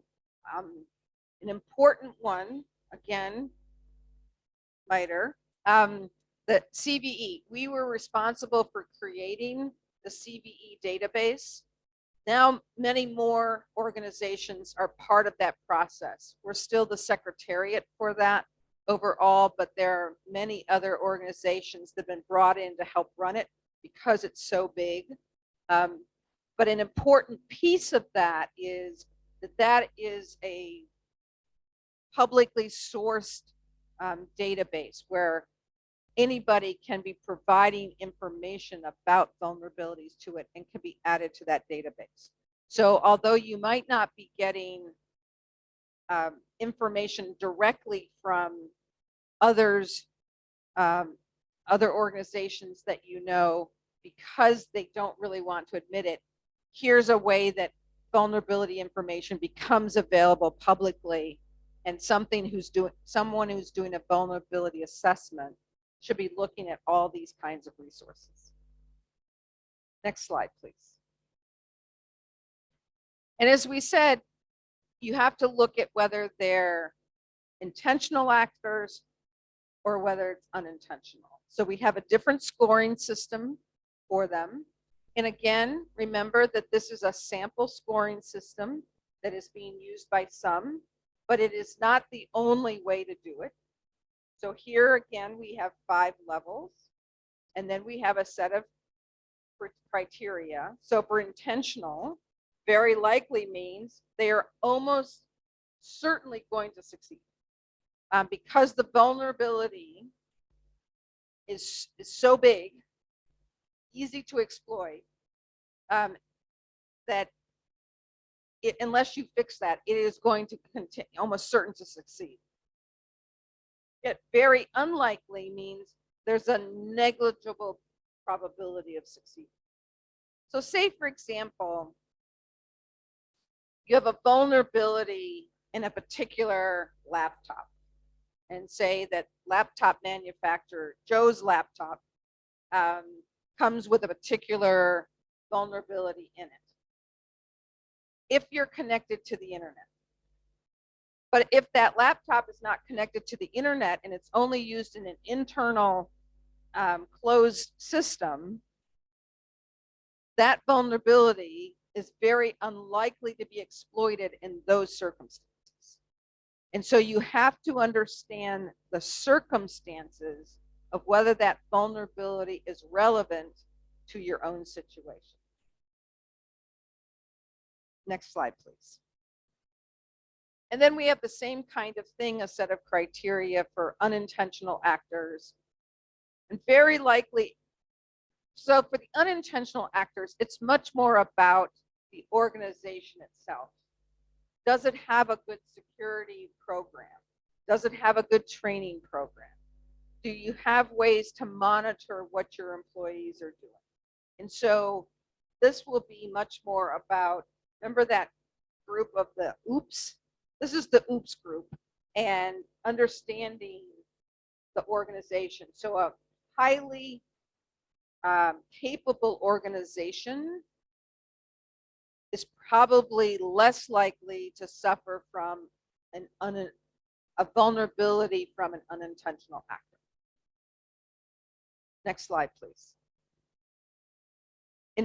Oh, I'm sorry. Go back for just a second. So the scoring is going to be those things on the left. So you're going to come up with the vulnerability level for either intentional or unintentional. Next slide, please. So now what you really want to do is calculate a likelihood level. And as you may remember from that NIST diagram, you have the threat and the vulnerability assessment, and then you come into the likelihood calculation. And again, that goes to my point. You might have very capable actors with intent, but there's no vulnerabilities for some reason. Again, it's in a closed system. Or it's something that could be very likely to be exploited, and there's threat actors together. So you want to calculate a likelihood level. Now, although you're trying to, you're looking at the threat and the vulnerability scoring, you can't just add them up. This really is a judgment call. So it's not like threats times vulnerability, threats plus vulnerability, threats minus vulnerability. It's not an equation. It's a judgment call. So the combined judgment should reflect both the specific level of the scores and the confidence in the basis for those scores. So say, for example, you've done a threat assessment and you've said, okay, here's a threat actor, it's very serious and very capable, but I have very little information about whether they're going to come after me. And so I may say, okay, they're really capable, but if I don't have real confidence in how likely it is they're to come after me, I'm going to discount that score a bit because of my lack of confidence in my rating. So you have to think about that. So a very high threat score based on confirmed intelligence versus sort of rumor and thinking might score higher or be valued higher in this calculation than a threat score where I might have poor sources, I don't really know for sure, and so I've got to make a judgment about it. In another case, a high vulnerability score reflecting clearly identified vulnerabilities, you've got them in the CVE database, for example, may be more important than a lower threat score that is based on weaker information. So remember yesterday we kept saying it depends. This is another case where it depends, but you have to have, to do this calculation, you really need people who understand the basis of the threat score and the basis of the vulnerability score and can figure out what they mean together. And then you can come up with likelihood levels. Here, again, we're using a 5-level scoring system. You could do 4, you could do 3, you could do 6. Once you get to too many, the differences between each level become so small that you can't reliably say there's a difference. And so you have to come up with what makes most sense for you. Next slide. I'm going to go back to Matt here. Okay, let me just flip back for 1 second. Give a little example of the likelihood rating, because this one gets overlooked sometimes, and of course it's in the chart, and it's an important step. Because let's go back maybe almost 2 months ago when Russia started offensive operations against the Ukraine, right? We can recall, we read in the news media releases that was preceded by cyber attacks on some of their critical infrastructure systems. So the question was, at least a lot to the global community, are we concerned that our critical infrastructure systems are going to get attacked based on this model of the offensive operations starting in before that they started to do some cyber attacks. This is where the likelihood really comes into play. We know that the threat actors are capable because it was demonstrated. They did it before they started ground offensive operations. They had an intent there, but what would the likelihood be that those type of attacks on critical infrastructure would spread beyond that area of conflict, whether it's Europe or farther? There's the threat assessment, there's a vulnerability assessment, but looking at the likelihood and kind of cheating ahead to the consequences, that would bring in many more people into this global conflict or operation, right? What would be the likelihood of expanding cyber attacks to European or farther reaching countries when you're trying to execute some type of ground operation? The likelihood was actually pretty small because there's not much to gain by impacting countries that are not impacted, because that would bring a more difficult situation for them. So there was a lot of talk, I'm not sure about the news channels globally, but at least in our country, there's a lot of talk about should we be concerned about it. It does make you want to bring up your due diligence, make sure your systems are protected, do new scans on your critical vulnerability systems. But this is where likelihood level came in. And do you reallocate resources? It's not really likely that it's going to spread to your area because that wouldn't be advantageous to anyone. So this likelihood calculation, again, you can't skip any of these steps, because if you diverted resources from something else, some other critical or crown jewel component could be vulnerable because you adjusted on something that's not very likely to happen. Let's go up to the next step. So now we're really going to get into it. We jumped ahead of the game a little bit with our example, and we started looking at this impact analysis. This is really the consequences. If in fact this event happened, that crown jewel was compromised, we want to look at what's the impact of that? What are the consequences? And this kind of gets into the measurement of what services wouldn't be allowed? Is there a danger to lives, multiple lives, or things like that? So this step, we jumped ahead to it, but now we're going to look at it in a little more detail, is measuring the consequences after we've already done the framing, the mission analysis, we did a crown jewel analysis. Now we've done a threat analysis, vulnerability analysis. We've looked at the likelihood. If in fact it happens, what are the consequences? So we're going to try to measure that. Next slide, please. And go ahead, please. Yeah, if you can go back.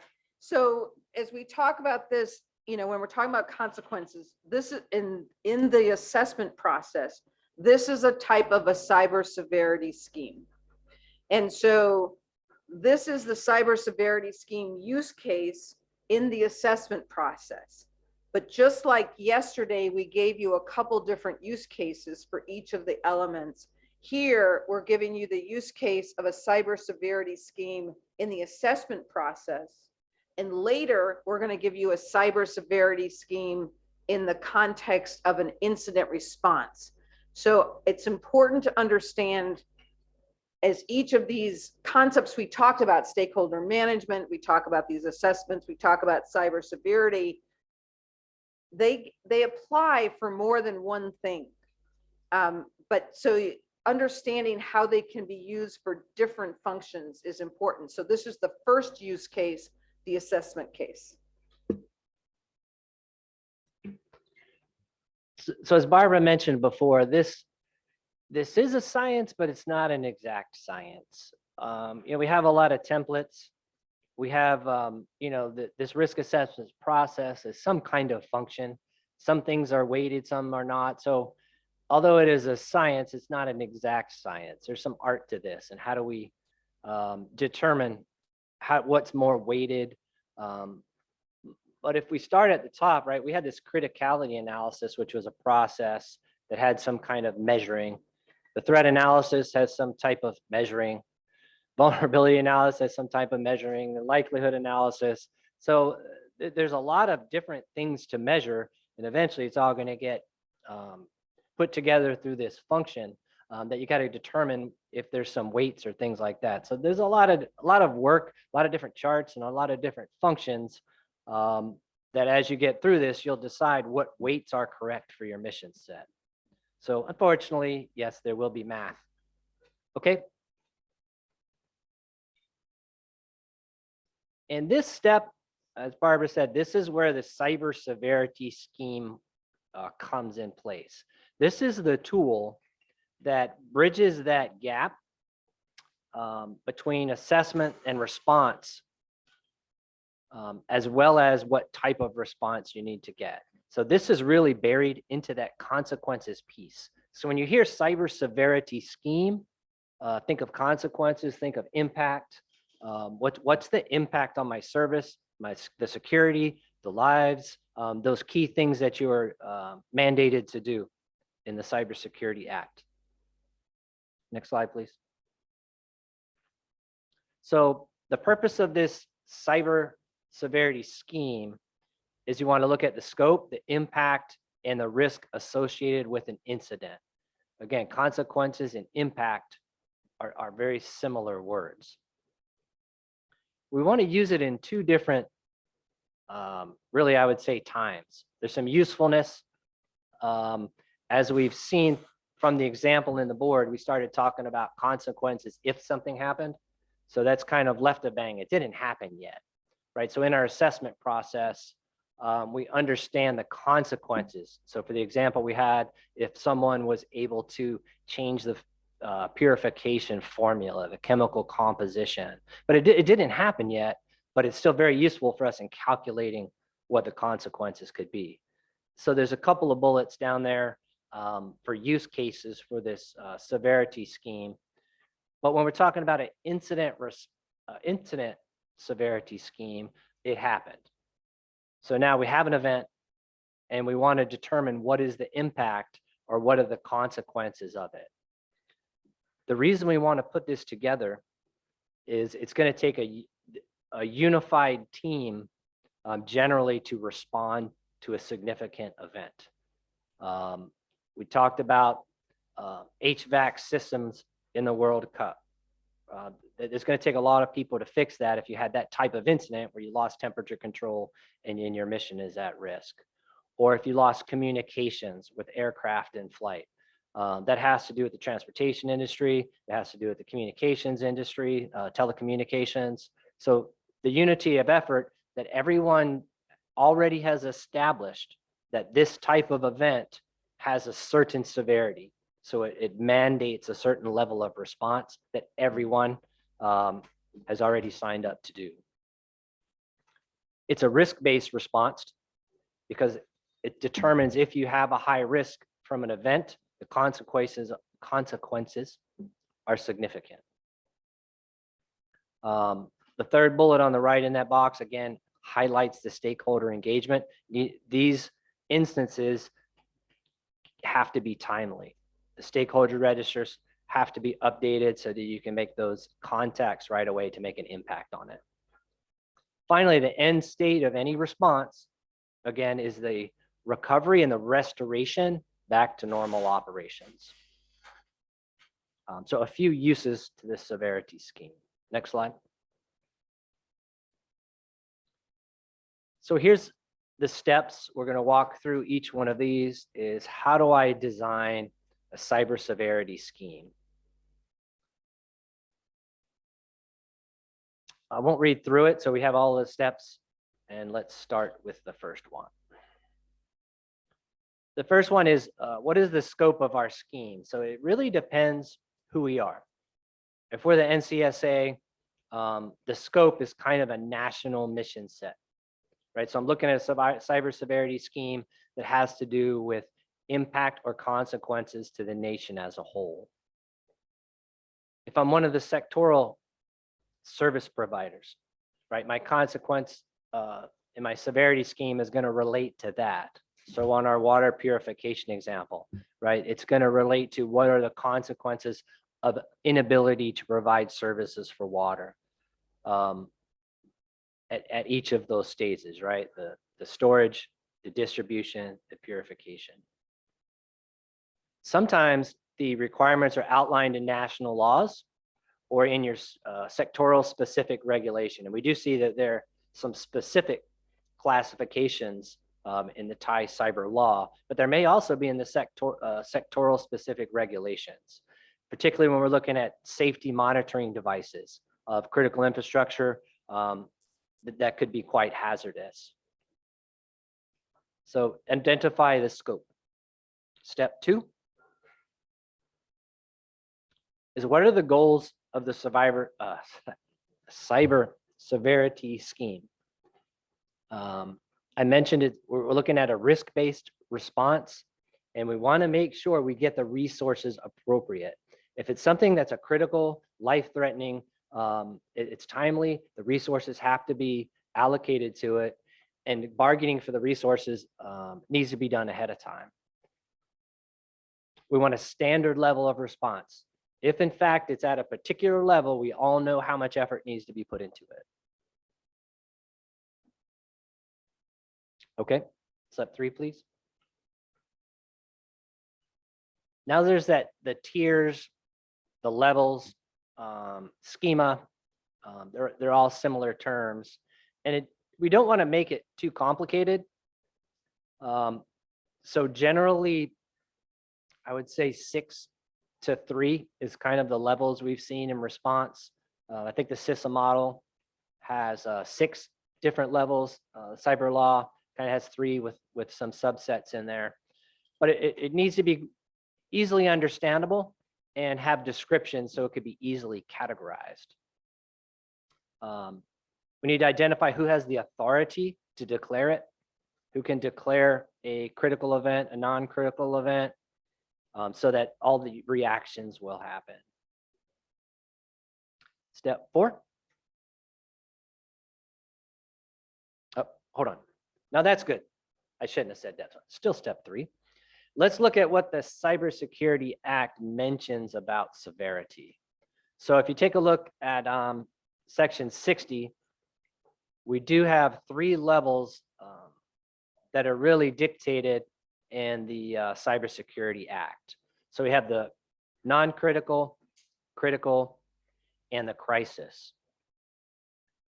Now, non-critical does not mean that it's not significant or that it's not important. So notice we're at the national level. So if the national level is dealing with an incident at all, it's already significant. So even though it's non-critical, it's still something significant that's reached the level of national attention or an NCSA level that needs some kind of response, but it's more scoped down to maybe a single system level. There's a computer that's compromised. That's kind of what the law states. So it's non-critical, but it's still something significant, or NCSA wouldn't be involved. The next step is critical. Now we've got a little bit of more significance. The consequences are higher. It's not only a specific system, but it's a system of systems that is related to public stability, international relations, national defense, public health, safety, such that you may not be able to provide services. And that's outlined in the law. Finally, now we have crisis mode, right? This is maximum resource allocation, and it's kind of broken into 2 levels of crisis. 1, severe effects to CII on a large scale, failure of services, and there's a risk of spreading. The second one, it's effects that may affect the public order or a threat to national security. So we've got terrorism, war, government organizations. Under this crisis, and again, I'd be interested to hear the interpretation, maybe from Group Captain Jadette. Both of them seem to be on an equal level. They're both crisis, but maybe 2 categories of crisis, or they could be a higher level than the other. I'd be interested to hear any comments, maybe on interpretation of Section 60. Anything you want to share? Let me exchange some idea about this. Based on this Cybersecurity Act, we have the secondary law to explain more detail about this. So in general, we try to define many kind of incident, and then we consider together when the incident happen, what is the target for that, and then we calculate into the criticality like into 3 level. So this is the main idea for this, and we already have the secondary law that explain about this. Let me explain the next step after this. After we have defined the severity, the next step will be how will we handle it. For example, the one less critical, we can wait. We can ask for permission to get into the place in location of such a services. But if it's a crisis that cause life or cause a widespread incident that turn into something that will be very bad for stability for Thailand, then we are allowed to act and then ask for the court order later. That's so the explanation came later. This one is just to make it just for us to act something that might be normally we wouldn't do. Basically, that's what it is. And also for the crisis, usually when I explain to the public, I would say that if it might lead to loss of life, then we will consider it crisis. But for critical, it may mean that some of the services or many of the services will be stopped for a long while, then that's critical. Okay, and the difference came after that is the action that we will take after this, and it's in the subordinate law that was declared based on the section 60. Okay.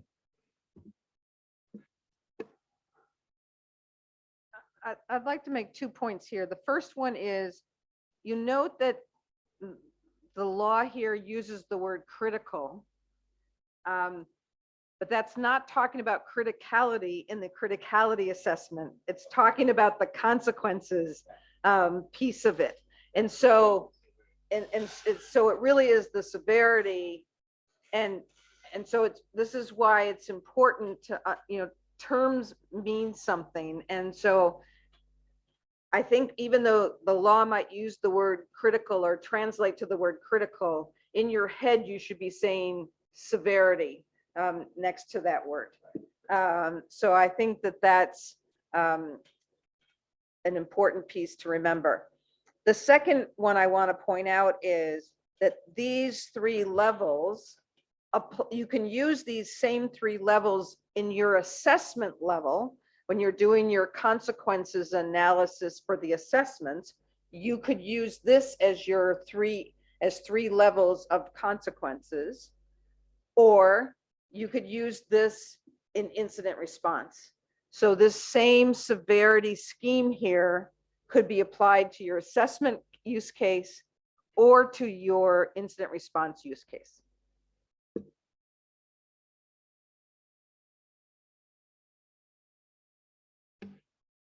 Okay, thank you. I just typed in an answer to the Q&A. So please continue to put those in there. They're very helpful, and same with the chat box. Yes. And it's a great layout because we have chats, we have Q&As that we can address live or in the system, and it should be saved in there too. Next slide, please. Thank you for your comments. We appreciate that. Let's look at some samples of really a cyber incident scoring system here that relates to the scheme. Because I mentioned there is a little bit of calculations that can be helpful in determining the outcome. Although again, it's a technique rather than an exact science. So there's more details. Again, I've got the source up there. So the CISA, National Cyber Incident Scoring System. So this system just uses a weighted average that will end up with a score between 0 and 100. They have the priorities colorized here, and it calculates each of these things: the functional impact, observed activity, the location of it, which may have a significant based on the geography, the actor characterization, the impact of the information, recoverability, what are the cross-sector dependencies, and we kind of drew a little bit of those out in the crown jewel analysis, and the potential impact. So based on the scoring of those, this is really a formula that's used by CISA to try to help determine a priority level. I'm not going to get into it in detail, but there's one sample. Go ahead. One of the things that's interesting about the CISA one, you see it has numbers from 0 to 100. The challenge when you start putting precise numbers on things that are often based on judgments creates the impression, a number sort of creates an impression of certainty, that you're confident of something, but these are often based on judgments. And so when you're coming up with your own incident scoring system or severity scheme, you might want to think about whether you want one of the alternatives that has sort of categories without trying to put a specific number on it. If you decide you want to do a number, you should realize that the number really isn't always precise because it's judgment, but what it can give you is sort of an order of magnitude. So something that scores 78 is going to be higher than something that scores 68. Now, is it exactly 10 points difference? I don't know, but I might care more about this one relative to this other one. So it really creates a relative value more than a precise, oh, this one that I've scored at 78 is exactly 3 points difference than one I scored at 75. One thing I like to add to this is one of the system or the way of thinking that we took a look when we tried to draw up the secondary law for our section 60. For me personally, I love this very much, and I love how you can look at the demo and make some adjustment in terms of weight or how you rate different criteria. Okay, but we will need some time to study about it and maybe use it for the future, because in many ways it makes it easier to communicate to the public, because it's quite difficult to explain things in technical terms. But if you show severity level in a graph, a nice colorful graph like this, it might make it easier. But after we took a look at such a demo system, it seemed like there will be, we need to do a lot more study and look into it and get some public consensus as well, so that after we choose the way to implement or and to modify this to our needs, then it will be acceptable and understood by most of the public or most of the stakeholders that we have. Okay, but it's something that I have on my mind for a long time on the way to put this system into good use. And because the difficult task of ranking something that's almost intangible is how to you quantify it, and this is one of the way to interpret it. Okay, so this is very interesting, and hopefully we can do more study on this and adapt it to our NCSA in Thailand. Okay. I think the important word you just used was adapt. It was that you don't need to copy something exactly. So there are things about it you said you really liked. Having color coded made sense. Having sort of this ordering system made sense. You said having some kind of numerical value might give a level of confidence. So think about, you don't have to copy something exactly to get the benefits of what you like about it. You don't have to necessarily do it exactly the same way. So adapt is the important operative word. Yeah, thank you very much for your comments. And one of the things that's interesting about this that I completely agree with is this has the ability to weight some of those. So if we're looking, again, I'll go back to a water example. If you're using desalinization plants, which is taking the salt water and making it pure, you could make a calculation. But if you only have one left, that recoverability score is probably weighted. Same thing with ports and airports. So I do agree the ability to weight some of these does matter, especially if you only have one left. Next slide, please. Now, also from the CISA site, that was kind of their calculations, and then they take these into the actual levels. So I had a question in the chat. What exactly is a cyber severity scheme? So the word scheme wasn't real clear, but it's the levels or tiers. So it's kind of indicated here in this slide. This one, as I mentioned earlier, the CISA scheme has 6 levels. And again, it's just an example, part of the studying of what it should look like, that goes from normal operations. So there is a 0, because you'll get some events, and this came up yesterday. The first thing you want to do is verify that that happened. So some events may not be substantiated, or they just may not be consequential at all. Okay, we lost a computer system out of 20. Okay, it's that still doesn't change our baseline. So there's normally something that's level 0 baseline insignificant, something that's back to normal at the bottom, all the way up to something that is this crisis, which here is depicted as black. So the dramatic color scheme is handy, right? It goes from green, yellow, orange, red to black. The black one here it is an emergency. It may result in emergency actions or authorities, poses an imminent threat to the provision of wide-scale critical infrastructure, national government stability, or to the lives of national persons. Again, very similar to what's published in section 30. Let's check this question real quick in the Q&A. I have a question about the practice in the United States. Is the CISA formula used at all, or at least most of it, CIIs as a normalized indicator? You want to go there? Again, you know, CISA sort of sets that as sort of the national approach to it and how it addresses and scores national incidents. Well, I honestly don't know the answer how many, if any, of the critical infrastructure sectors use that to conduct the severity calculation for their own operations.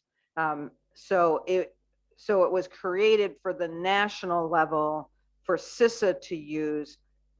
Whether others use it, I don't know. But we do know that and we're about to go into another example of a different approach. So we know that there are multiple kinds of approaches, and different organizations or sectors may select something that they feel better reflects what they're trying to accomplish. And there is a significant advantage to using something common.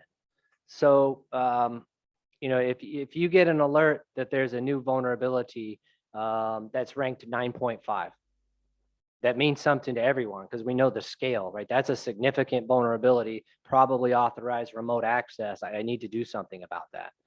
So if everyone has at least an overall national ranking, that is useful. That, you know, if I say it's emergency level 5, whether I'm a critical infrastructure sector or I'm a national agency, a common lexicon is handy. And we kind of do that in the CVE scores and the threat vulnerabilities. You know, globally, everyone's just generally agreed upon it, but the general description might not be the same.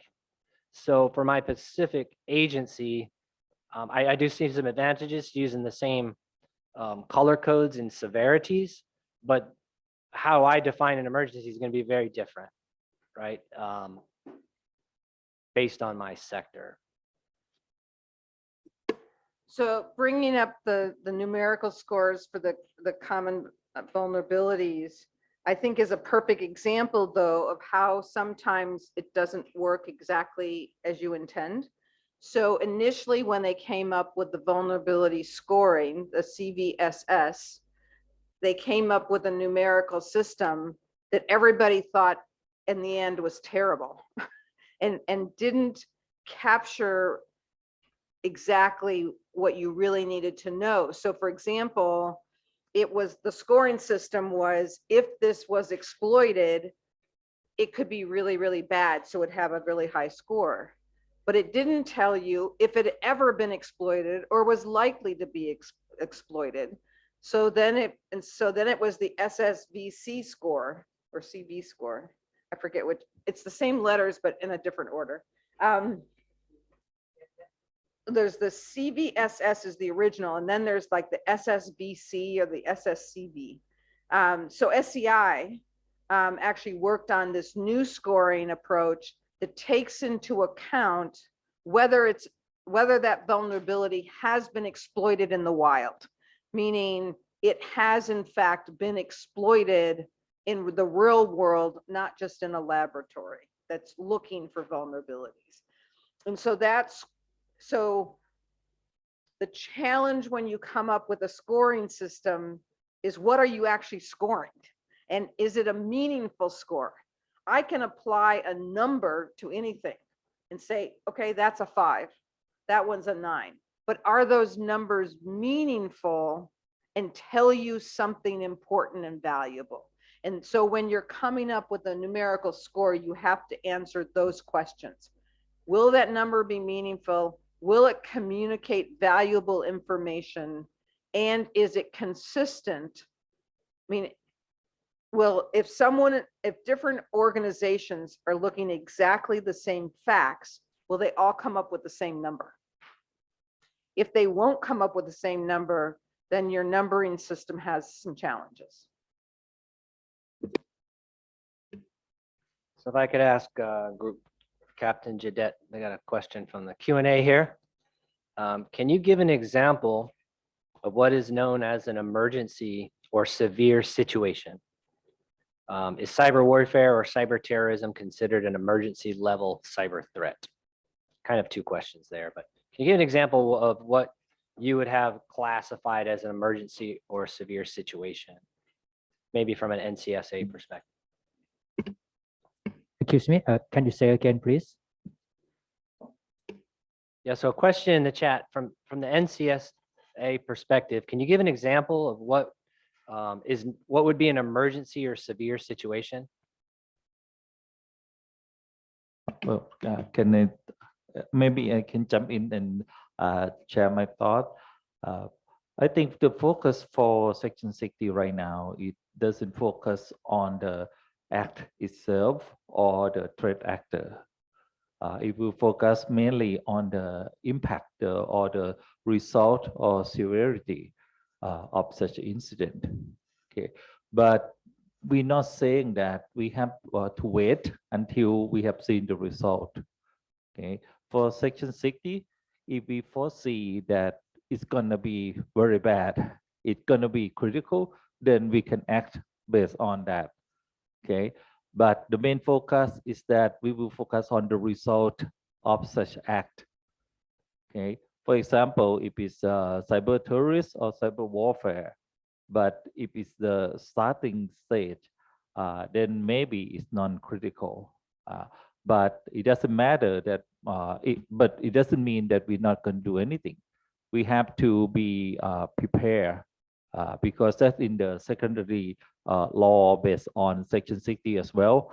Is the level of preparedness. If we foresee that it's going to be critical or going to be crisis that came out of it, we will need to step up the level of preparedness. For example, if everything is going normally, then maybe we don't need to set up a special command center to handle such a situation. But if foresee that it's gonna turn into a crisis or something worse, then we need to set up the crisis or command centers to take care of such a situation.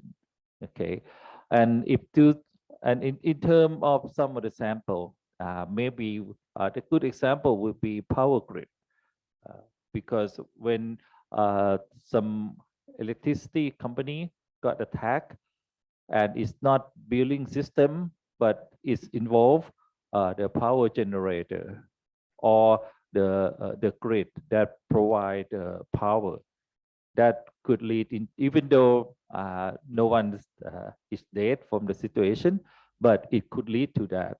Then that would be a good example for crisis that we need to handle. Okay, and also something that will have effect in multiple sectors, some cascading effect. Yeah, not just the power, but also communication. If we are lacking in terms of communication, we don't have the internet. Sometimes it will lead to something worse in terms of other services as well. Okay, and also if people couldn't get the service from mobile banking, the ATM doesn't work, people cannot get cash, that's another crisis or critical. It depends on what came after that as well. Not just one thing that happened and people start dying, but also there might be the multiple incident or some incident that have cascade effect, and a lot of people got inconvenient and lead into sometimes instability for the society. That would be the case for the criticality and the crisis that will happen according to Section 60. Yeah, that's what we're looking at when we draw up this Section 60. Okay, those are some of the examples. Okay, we're not focusing on the web defacement. We are not worrying about even that the breach doesn't concern with Section 60. Okay, but we really want to take care of it when we don't have Section 60 situation, because it's a personal social perception that someone needs to do something about it. Okay, so we are doing that while we are preparing for the worst in the situation that relate to Section 60. Okay, and hopefully, God forbid, it never come to that. But that's the intent of the law, so that Thai society and Thai CI are ready for a crisis or critical situation. Okay, but so far we haven't seen it yet. So it means that we still have some time to bring up the level of preparedness. That's why we are discussing about risk management and how to prepare for it right now, so that there might be something when need to be done with the CEI. Yeah, but the main focus for the whole law is Section 60 and how to prepare for the worst in such a situation. Okay. Thank you, sir. We appreciate your detailed response, and I think the 91 cyber professionals really appreciate you explaining that in detail. Next slide, please.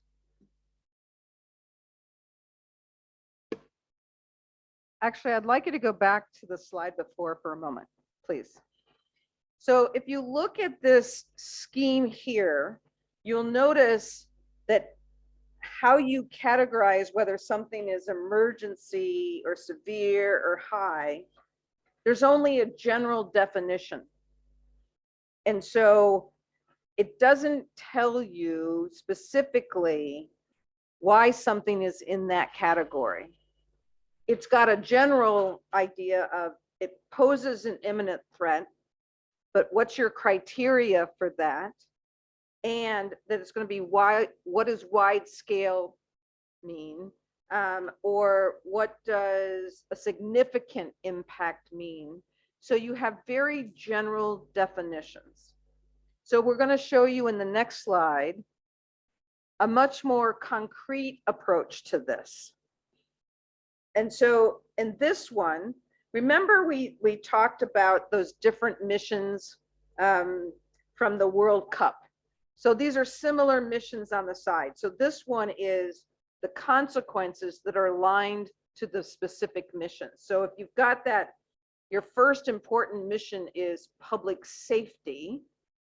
Then the question is, well, what criteria do I decide whether it's going to be a critical or a severe or significant, moderate, or minor? I'm going to come up with some criteria for which one I'm going to categorize it as. So for example, for public safety, you could say if there's going to be loss of multiple lives if this happens, then that is a critical incident. If it's just a loss of a single life, but maybe some number of people injured, it could be severe. Widespread major injuries might be significant, widespread minor, moderate, some minor injuries, minor. So this is a way to come up with criteria that help you figure out what goes into which category. Or if you look at the next one, the service or system unavailability or degradation directly impacts user experience. And so if the user cannot access the system for more than 24 hours, we're going to say that's a critical consequence. but maybe it's difficulty or can't use it for 12 to 24, it would be severe, etc. We haven't filled in all the boxes, but I think you can get the idea here that the point is to come up with some boundaries that help you say, okay, this would be critical or severe or significant or moderate or minor based on what it does to that specific mission. So here we're bringing it back to the mission. Whereas if you look at the prior one, it was the overall impact on the country, not on the specific missions of the particular organization that is using this severity scheme. Now, there is an interesting aspect of that prior one. If we go back to the prior slide, please. You'll notice that in each of the categories, it essentially has a likelihood component to it. And so it's saying it poses an imminent threat, meaning it's likely to happen. The next one's likely to result in a certain thing. It may impact. So there is that level of likelihood included into the scheme. If we go back to the next slide, please. Here, you could do that. You're essentially doing that same thing. It's not quite as obvious, but you were saying, okay, if I pick significant, that means I think it's likely to only cause widespread major injuries. So I'm basically picking which outcome I think is most likely when I pick the severity level I'm going to apply to it. So this one doesn't have the same wording, but it has an implied likelihood. And so let's think of an example.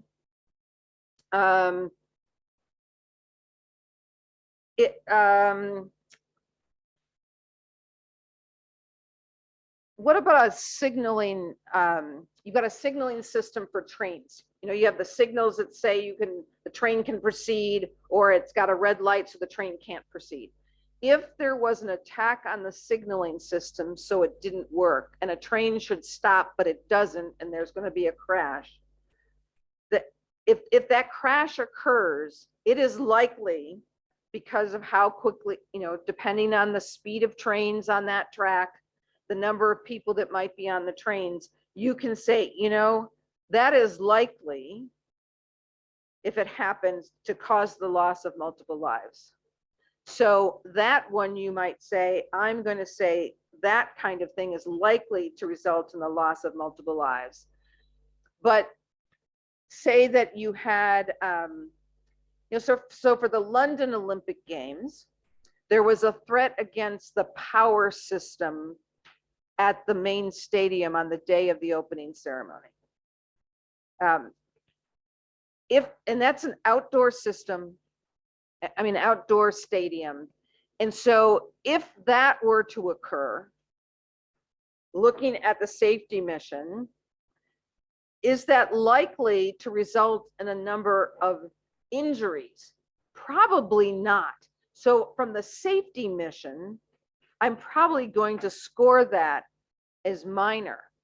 But when I look at that same incident against a different mission, so for example, you know, have an impact on operational capabilities or continuity, it is more likely that if the power system went out, unless I have a backup system, which they actually happen to have, but if I don't have that backup system, that is more likely to be critical to that particular mission. So again, you need to be looking at what the likely outcome might be, where you're going to put it on these criteria, and which mission it applies to. Now, certainly that might have a big impact, a negative impact on reputation. But you might remember from our World Cup example, reputation was the least important of the missions. So it might be critical impact on reputation, meaning it's going to have daily and national news coverage, international news coverage, and people are going to make fun of you for doing a bad job. But it's not going to hurt people, and it's not, and it may be able that you can quickly get it back up and running. So it's not going to have huge impact. So if the biggest impact is only on reputation, you may decide that the overall severity is not significant enough that you are going to spend a lot of resources to respond. So, you know, so and particularly if we're talking about using this in the assessment phase here, this is the before bang. So you don't know what's going to happen.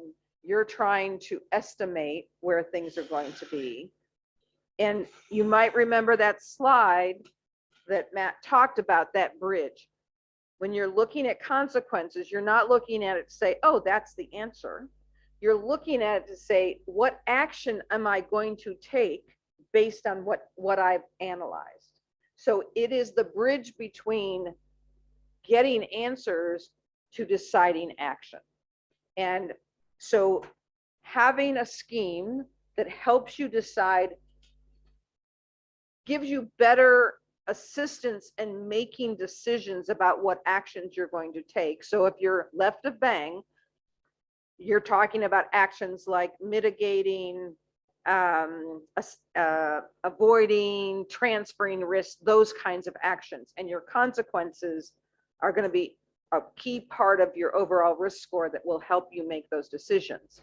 If you're looking at it right of bang, the incident has happened, you sort of know the answers.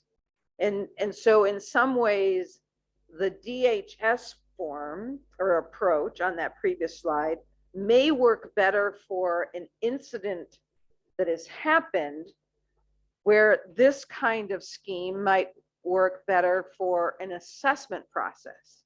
So again, understanding which scheme you use may depend on the use case. Are you in the assessment where you're trying to predict the future and have a crystal ball? And how do you best come up with the kinds of information that will help you make good decisions, versus a scheme that tells you this has happened, how bad is it? What do I need to do?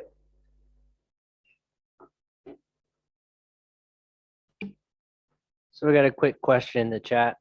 I noticed that in your example, the severity is mainly based on availability.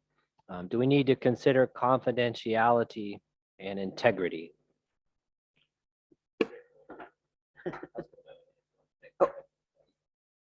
Oh, okay. I'm sure Matt will have some good points to make, and we'll get to it, but it depends on the mission. So if you look at these missions, it's really the availability of the system that affects those missions. Whereas if your mission is maybe a hospital system, and under the law, like in the United States, we have the Privacy Act, HIPAA, that could be an important mission for the hospital system, is to make sure that that information is kept confidential. It also has an integrity thing. You want patient data to have integrity, or else you could have safety issues or whatever. So it again goes back to the mission. If the mission, if confidentiality or integrity is important to the mission, then you're going to measure, you're going to come up with measures in this scheme here that address that. But because these particular missions really are about availability, not confidentiality or integrity, the criteria you use is based on availability. That is exactly what I was going to say. Of course. And even the healthcare example. So, wow. Okay. Next slide. Great minds think alike. Excuse me. Maybe one thing I could share about confidentiality. It depends on what kind of information that got leaked. I think data breach is one concern, but also if it's the information that involved with the configuration of the system, or for example, VPN credential that might lead to concern because during you doing the operation, then if the hacker got in, that could be very critical. One example that I like to share based on, because we just read that on news. For example, the Colonial Pipeline, the information that got leaked and the system that got compromised is the IT system. But since the company couldn't be sure if it's have any impact on the OT system or the gas delivery system, so they stop the service and do the investigation, and that have some impact. And the cause of it is the loss in confidentiality, because they were concerned that someone might get in and try to interrupt with the services.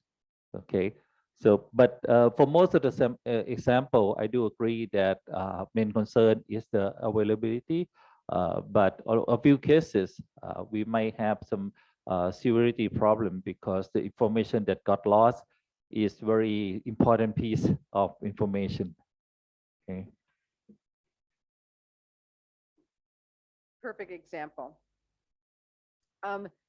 Looking at this next slide, we're talking about using the cyber severity scheme to determine action. And what this decision tree here, what this just shows is you start at the top.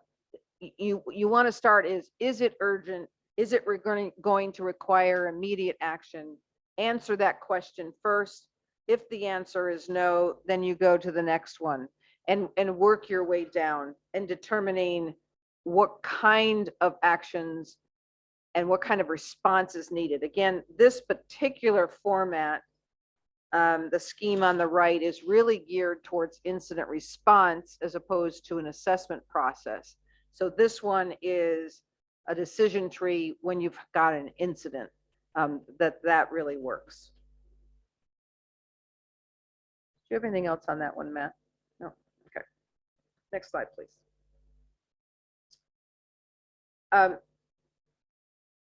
As with everything else we've talked about, you often have to refine these severity levels. Nothing is static in any of these processes. And so the threat may be changing, the vulnerabilities may be changing, the likelihood might be changing. The same thing is true with severity levels. And one of the ways you can determine whether you need or whether your current severity levels are sufficient or accurate, you can validate them or decide you need to modify them by using exercises and events.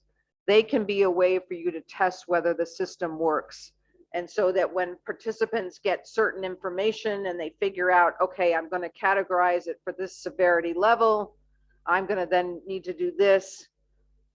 You can determine whether all the participants with the same facts come up to the same conclusion, or if they come up with wildly different conclusions, try to understand why, and are there ways you might modify your scheme to provide more consistency across participants and organizations. It also is a way to validate particular responsibilities and roles. Again, this is if you're talking about the cyber incident severity level in incident response, really looking at roles and responsibilities, response capabilities, cross-organization communications, and validate the reporting requirements. And this last one is really important because when there's an incident, you need to make sure that there are adequate reporting requirements so that people will have sufficient information in which to decide to take action. And so you need to evaluate those and determine. And because we can't forget all we talked about yesterday, that refinement involves having key stakeholders at the table, whether it's government, military, private sector, the critical infrastructure sectors, having those key stakeholders at the table to determine, does this work? Does it need to be refined? Can I use it? Is it too confusing? Will it be helpful? That's what needs to be done. Any other comments from, do you have anything to add on that?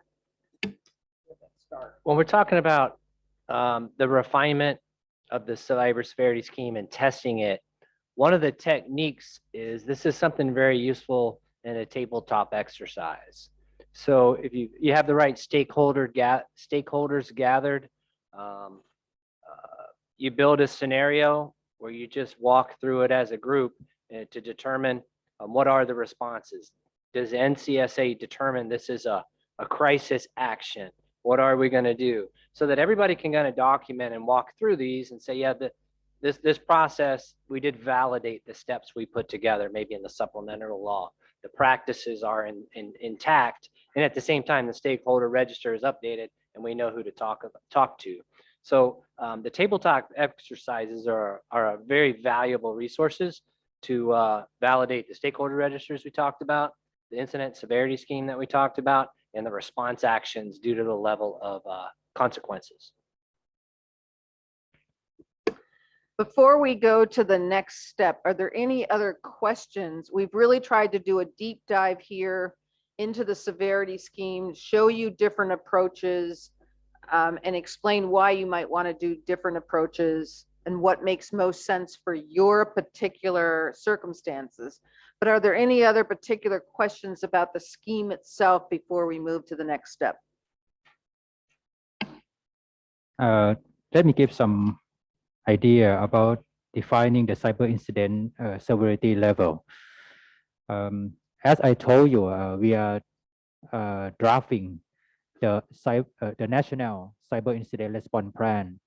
Even though right now it's a draft version, we are working with related organization to make it the real version, the real document. And I'm thinking about how to validate or how to prove that the plan is work or not. And from this slide, you help me to think about this. Besides the process that we need to prove in the plan itself, we need to think about the stakeholder role and responsibility, about the communication, about the report, and it linked to the section 60 also, because when we talk with CII organization, the national exercise is only one place that we can get together with many organizations. And we can test that when we have some inject to them, they can use the section 60 to define the severity of the incident or not. And they understand how to report via section 57 or not, and etc. So from this slide, it's benefit to me. And this is a good idea that I can modify or adjust my future plan for the incident response plan. Thank you. Well, I think what you just said is really important, because the cyber severity scheme is going to be in your incident response plan. I mean, it is going to be an essential piece of it, because it is going to help you determine your level of incident response and all of these items. And so when you look at these items, when you create your incident response plan, you need to make sure you have the stakeholder roles and responsibilities. You need to have the response capabilities. You need the cross-organization communications, and you need reporting requirements. And so when you, and I know next month you're working with SCI on the National Incident Response Plan, it's making sure that all those elements are in the plan, and then you can test it to see, use of that, the process, exercises and such, to test whether those things work. And as we always say, do it with your key stakeholders, don't go alone.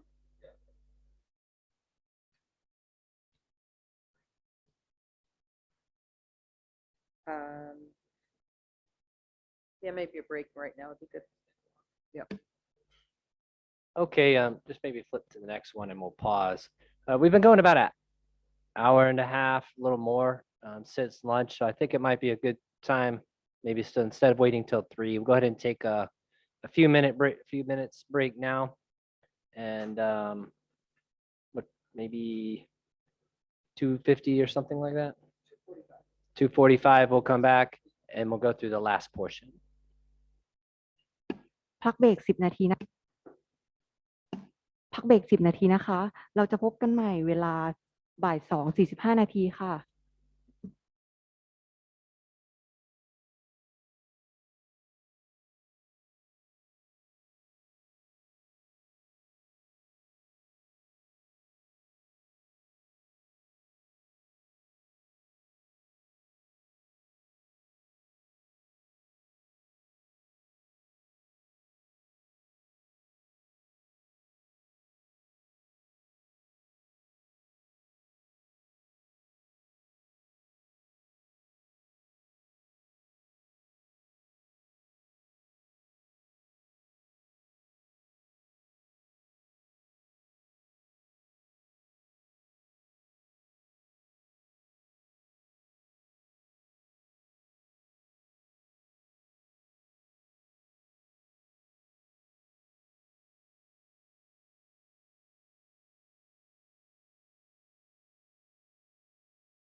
สวัสดีค่ะ พร้อมกันแล้วนะคะ เรามาเริ่มเซสชันต่อจากเมื่อกี้เลยค่ะ please let's continue the session.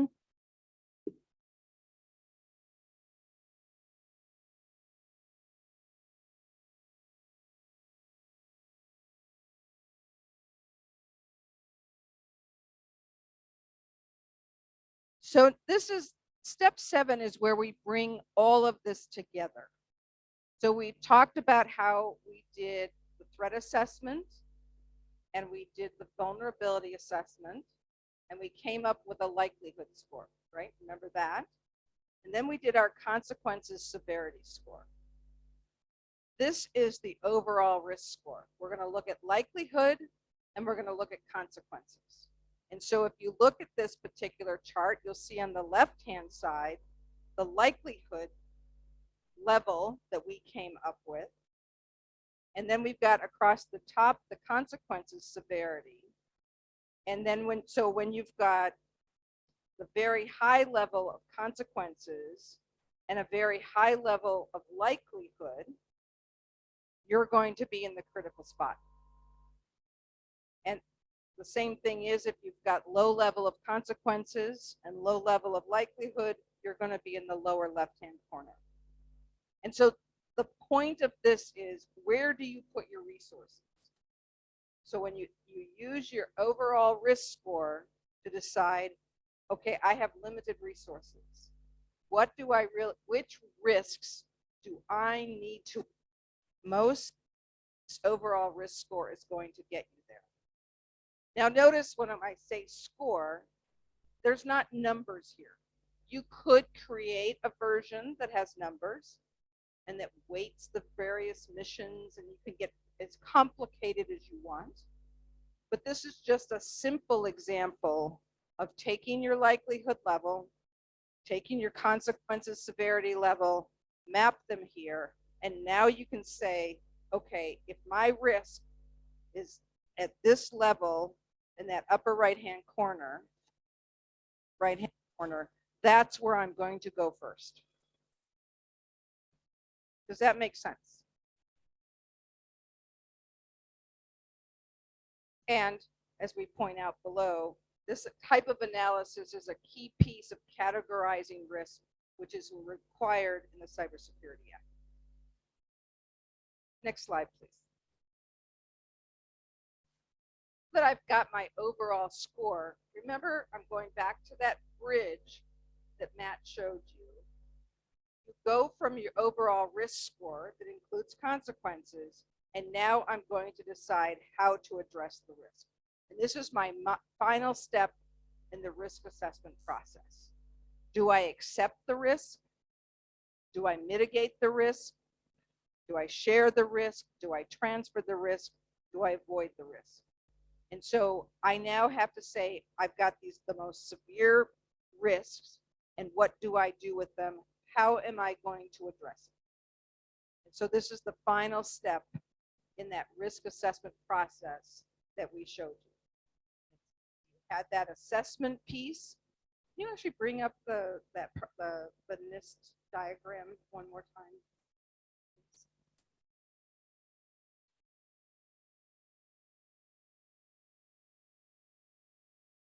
There you go. There's an example right there. And so you can see when the part that was in the red was where we talked about the consequences, and beneath it is where you're going to decide what to do with the risk. And you'll see in that same box is respond. So that is when you're talking about something that has actually happened. It's down at this point as well. And notice then you're monitoring and going through the process again as required. Any questions on that?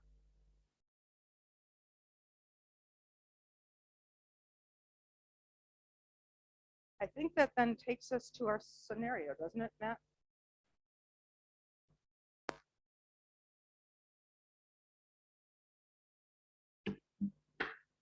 Okay, so the last slide we just reviewed, it's been a long process since we started early this morning, and we went through all all 8 of those steps of the process. So it'll be handy to get a copy of the slides so you can go through this, review it. And again, it is a lengthy process, even as we started off with trying to identify some of the critical infrastructure and our critical assets. There was a lot of assets, even at that mapping phase, and then we've got a lot of measurements. So this is a significant process, and it's a significant requirement laid out in section 60.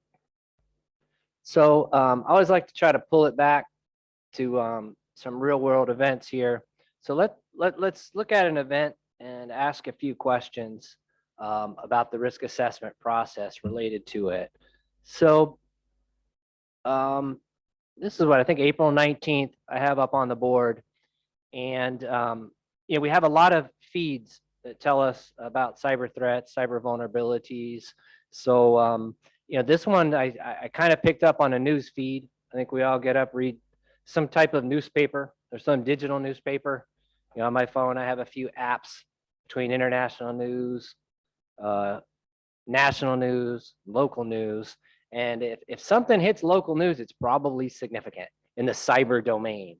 So I think it was the morning of the 19th, I popped open my phone, hit the Honolulu Star Advertiser, and one of the headlines was right here, significant ICS SCADA vulnerability. It's kind of odd for the splash page in Hawaii. So as we learned yesterday, and I think it's in the chat section, first thing you know, most people are going to do is let's validate what's going on. What is significant? So the second source you'll see there is I have securityweek.com. That's kind of one of my go-tos. I mean, cyber analysts will all have different tools that they use, but I saw something in the news. Is this really significant? And I flipped over to Cyber Security Week. There was something there, and they mentioned the alert from CISA. And then the third resource is I'm going to validate again, and I want to see the source of this information. And lo and behold, there's an APT cyber tools targeting ICS and SCADA devices, this alert that went out with CISA. So as a quick summary of it, down here in the bullets, a certain APT actor exhibited, so they showed the capability that they could gain full access to multiple industrial control systems or supervisory control and data acquisition devices. There's a few specific manufacturers listed here. And you'll see these are pretty common and used in a lot of different critical infrastructure platforms. So we have a programmable logic controller from Snyder. We have some NEX PLCs, something related to a protocol, right? OPC, the Open Platform Communications Unified Architecture. A lot of these things that are pretty common that pull together our PLC devices and different critical infrastructure. So reading through it, it definitely caught my attention. Yeah, this actually is a significant one. And the fact that my local newspaper pushed it pretty quickly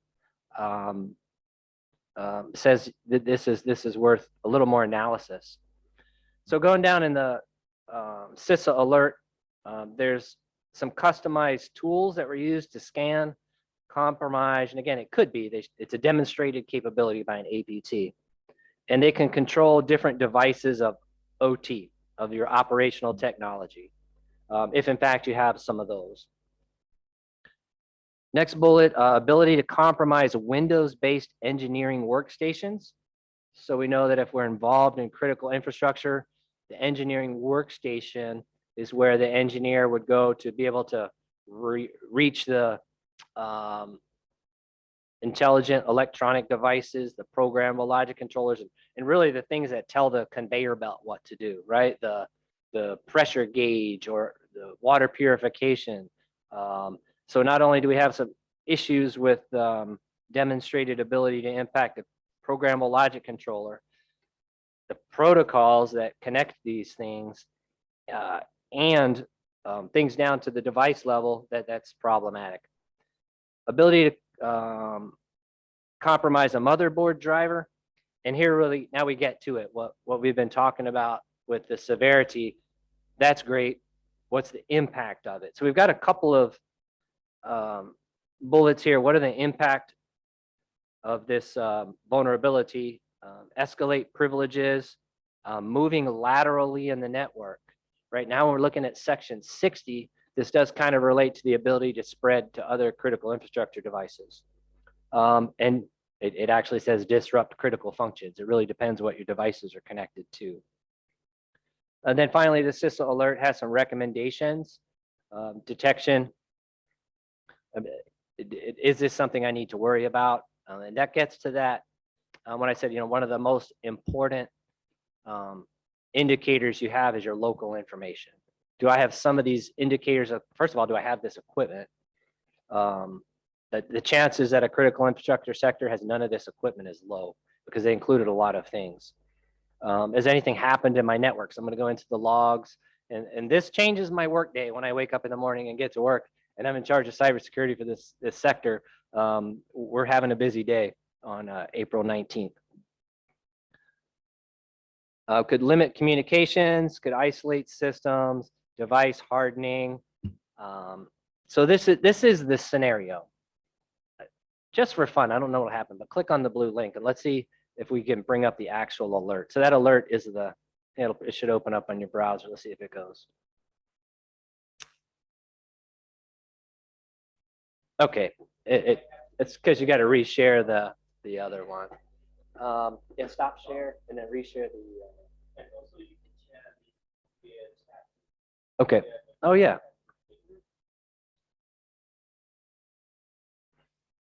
Oh yeah. Let's see if you can reshare and choose that one. We'll try some of the magic of the system because we're gonna break away and go up into the board in a few minutes. So while we're doing that, here's what we're gonna look at with this incident.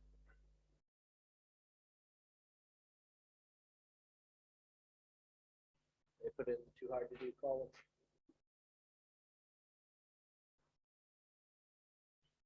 Okay, we're gonna look at, first of all, how would you categorize this event using your incident severity scheme?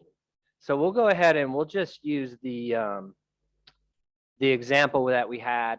There we go. So let's flip through real quick. So when you get these alerts or something keyed you into taking a look at an impact that you need to measure the consequences with, you need to look at your severity scheme. You don't know if it's left a bang or right a bang. My quick research that morning kind of led me to this. So as we scroll down, you can see the summary of the event. And this kind of indicates that this is a more significant than a normal one because CISA is involved, the National Security Agency is involved, the Federal Bureau of Investigation is involved, and this is a joint cybersecurity advisory. So in the United States, that just means that the Department of Defense, the Department of Homeland Security is involved with CISA, and the FBI is our justice arm. So there's the Justice Department involved as well. And they do mention right in this article that it's an advanced persistent threat actor. You can see that it highlighted the equipment I was concerned about. And let's just scroll down to technical details real quick. Because you're going to need this kind of information when you're going to find out if the vulnerabilities exist in your system. The next highlight is APT tools. So these are some of the tools for that particular device, the Schneider electronic device. The tool, go down for the Omicron, and then for the OPC UA protocols. There are some mitigations offered. So you can see this walks through all of the steps, right? Talks about the threat, talks about the vulnerability. It's up to you to determine if this is one of your critical assets at the beginning, right? Is this a crown jewel? Is this going to impact something that's your priority? But it goes all the way down to the mitigations to help you manage your risk. And I think that's the end of it.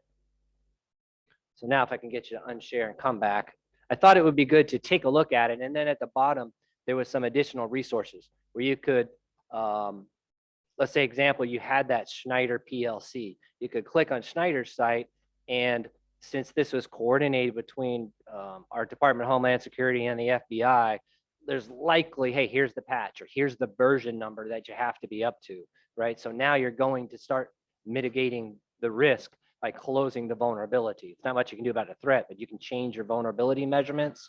And that'll help reduce your risk a little bit. Next slide, please.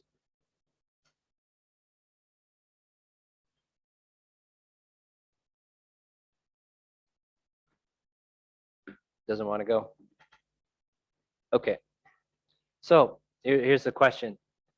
How do you categorize this event using the cyber event severity scheme listed here? And we'll just use this one. And I'll go to the room or I'll go to the chat session if anybody would like to comment. I think that's enough background to at least have a discussion about how you would categorize this.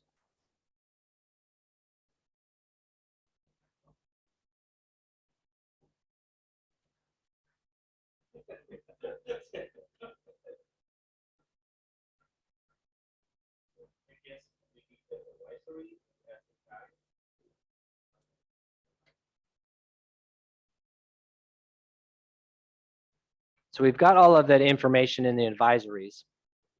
There's a little bit of information we need to know for our specific sector. So let me look at that's so small, it's hard to read. Does this, we always start at the top of the decision trees, right? So we're at the worst case. Does this pose an imminent threat to the provision of a wide-scale critical infrastructure service, national government stability, or the lives of national citizens? Do we know the answer to that question? มีคนจากด้านไฟฟ้าหรือคนที่ใช้ ICS ร่วมแชร์ตรงนี้ไหมครับจากเหตุการณ์นี้น้องๆนั่งอยู่ตรงนี้เป็นธนาคารจะบอกไม่เกี่ยวกับผม So we have any CAI that using ICS as SCADA that might be a good point for you to enjoy this exercise. Okay.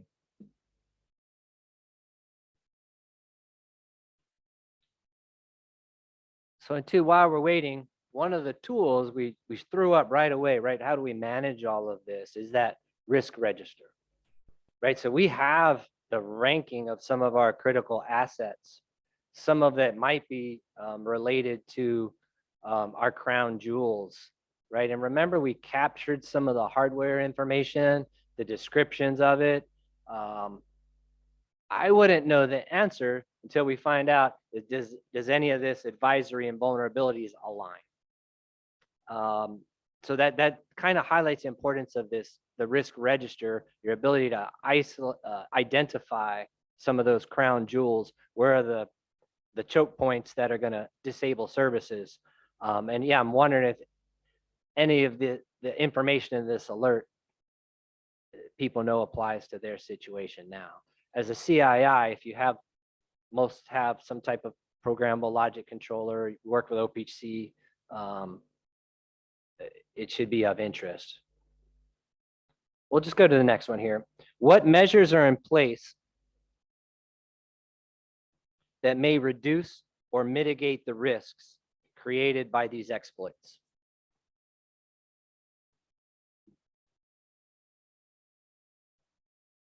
Let me try. If it's my organization, I will check the control, the security control that we currently apply, and I will compare with the report, right? The advisory report that they recommend us to do many things. I will find the gap. So I will know that which control should we apply in the future. Does it make sense? Yeah, some of these advisories are really helpful because they have a lot of the mitigation actions listed. So this one did. That's kind of why I wanted to go through and highlight it. But remember the example we did right before lunch on the water purification system. So when that happened in Florida, the reason that they realized that would have had a critical impact is somebody saw a change, So sometimes the first question is anything different, right? You know, sometimes the OT systems, you've got the engineering workstations, but you get the HMI panels, the human interface for the supervisory stations. So we have all of the controls, and a lot of times first question is there something wrong? Yeah, but for mitigation, hopefully the answer is no. If it is yes, now we're to the right of bang if there's something wrong. Hopefully we're still to the left of bang, because as Barbara pointed out earlier, sometimes these advisories don't say how probable is this? How complicated is this to happen? Because sometimes it'll say in the advisory, this is very easy to do. And then even some of my students, they'll try to reproduce something like this in a lab, say, yeah, it's not that hard. And sometimes it says, this is super difficult to do, or you can do it remotely, or you can only do it if you're actually on the system. So I didn't get that level of detail, but a quick indicator is, do we have a problem? And then go through the mitigations. So this would be a good example, maybe to go into it later, take a look at the mitigations, because they apply to the left of bang scenarios when you get the new alerts. So if I have some kind of mitigation strategy where I've disabled, and I'm making this one up, disabled remote access completely, so nobody can change my control system unless they're physically there. That does do some mitigation, you lose some availability, but the mitigation may actually reduce vulnerabilities that aren't released yet. I still didn't get anything in the chat, so we'll go down to the next one. And I already mentioned some new mitigation strategies that could be recommended. So you want to have some measures in place in case these things happen. And then if you're to the right of bang and it already happened, then the mitigation strategy is going to change. And Captain Amoran kind of alluded to that there's different practices if we're in crisis mode. Next slide, please. These are just some discussion questions, so please feel free to jump in. How important could this, let's assume one of these vulnerabilities impacted you. You had these devices, it is vulnerable, and the likelihood is likely. How important is this area to your national security for your own particular job?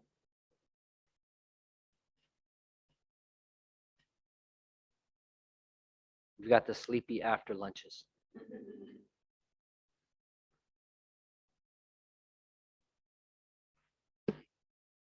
Let me think of what we are doing about the critical services.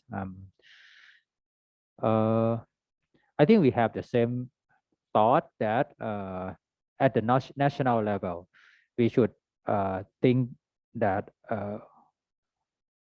we should think about how many or what kind of critical service at the national service we have. And based on the criteria that we use, we should talk with related agency together to build up the list of national critical services. And after that, we can use crowd truth analysis to find which system that support that critical service. So that's my thought. Yeah, anything else or any person can help me? If it's, I think it is important in the part of to make the decision effective decision to after something improper occurs. So it's mean to address them and then to mitigate the next decision. The keyword is to make the proper decision. This means it's too important. Yeah, thank you. And we kind of showed before that there's this requirement to do the risk analysis process. And that's why Barbara spent so much time going through it in detail. And so I'm glad I didn't wake up April 19th and I ran this the system and I had to figure out what the impact was. However, if we have our risk analysis updated and completed, it's a pretty fast answer to the question. What is the impact? Because I'm going to get my risk register. I have my most critical ones, and I'm going to look through and say, hey, do I need to react? And if there's something on my risk register that this may impact, and an APT just sort of showed the capability, I need to take action right away. But if we don't have the risk assessment process finished, we're at the beginning. So now, if I wake up, I'm in charge of Hawaiian Electric, I've got a call. Do we have any of these devices? Sir, let me check. So let me check. We may get back with it. But what about the OPC? Is anything different? So it's this chaos that we have to go through this process, and it's going to take much longer than if we already knew the answer. So this risk assessment process has incredible benefits. Again, both left of bang or right of bang, because knowing where the risks are really a significant portion of our challenge. But again, it's very difficult, and our systems are highly complex. So the crown jewel analysis, the threat assessment, the vulnerability assessment, likelihood assessment, the consequences, it's a lot of work, but you can see when something happens, such as this scenario, the benefits are tremendous, and it could negate the crisis mode situation where it's loss of life or loss of services. I want to jump to number 4.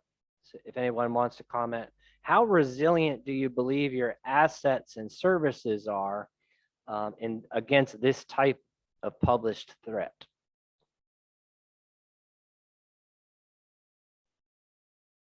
Well, I think it would be difficult to be resilient about this because usually the organization will be using the ICS and SCADA.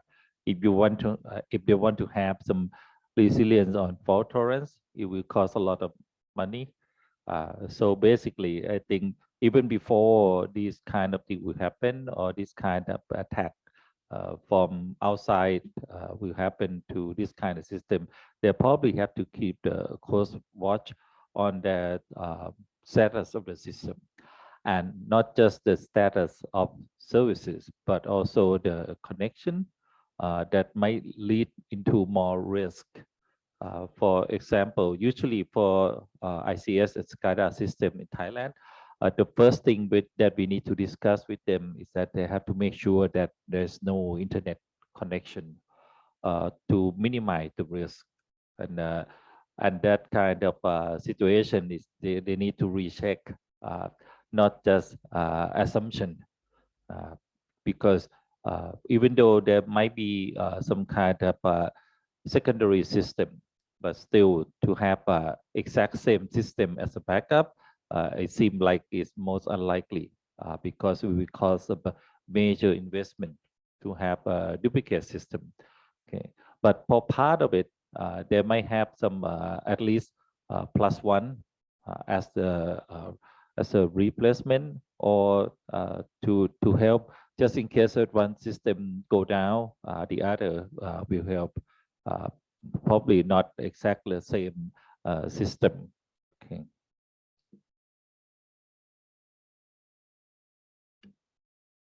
Okay, thank you. Let's go to the next one. All right, so I thought it'd be interesting to take a look at that scenario, because if you've been in this business a while, these things happen all the time. And you know, with the requirement of conducting risk assessments and the benefits of having a detailed risk register, crown jewel analysis, and all of these assessments is very beneficial. And I think, you know, that you can see why some of these requirements were put into the Thai law and the secondary documents, because this process could be the difference between the loss or not the loss of the services. We're going to take some time, I think, to answer some questions. I know it was a lot of material we covered. There's 8 steps in the process and a lot of measurements and calculations. So we've reserved this time for some Q&A, questions and answers, and some discussion. Maybe I'll start off passing it Yeah. out. While we're waiting for some questions, I would like to say that this is exactly what we want to clarify with our audience, because according to our Cybersecurity Act, every organization, CAI and government agency, they need to identify their critical service. That might be along the line of CrowdJew analysis that we have discussed today. Our main concern for Cybersecurity Act is doesn't apply or concern with every single piece of computer, but the one we focus on is the one that involved with critical services, which in the CAI, okay, and it's very critical for all the CI and government agency to be able to tell that what are the critical service and anything that have relationship to provide such a services, and that lead to the risk management plan. That's also specified within the Cybersecurity Act, and they need to perform the risk assessment just in case that they need to perform some risk mitigation. If I could go back to the law and make some change, I wouldn't just say for the risk assessment, they have to say risk management plan. That would be even better, because right now, according to the law, it just say that you need to perform risk assessment, and it doesn't say what come after it, which is the risk treatment and the plan to deal with the risk. Okay, and also in addition to the part of the law, I think the example at the end put it all together nicely, because after you know what you have, then you found out there might be a risk or some threats or some vulnerability, additional new vulnerability. For example, like the thing that you showed us, I think it's time of concern if you have such a system, that you might be able to handle it on to avoid the risk, because for the ICS and SCADA, I think the choice to patch the system is seem unlikely, especially for a lot of company in Thailand, because sometimes it's been running for 20 years and it's already expired in terms of updating. So the risk mitigation or workaround, or maybe even try to make sure that you can reduce the risk of some threat actor will perform on the exploitation. That might be the best choice to have, but not to eliminate the vulnerability completely, because that would be difficult or even not fast enough if you didn't try to reduce or mitigate the risk in some other measure. Okay.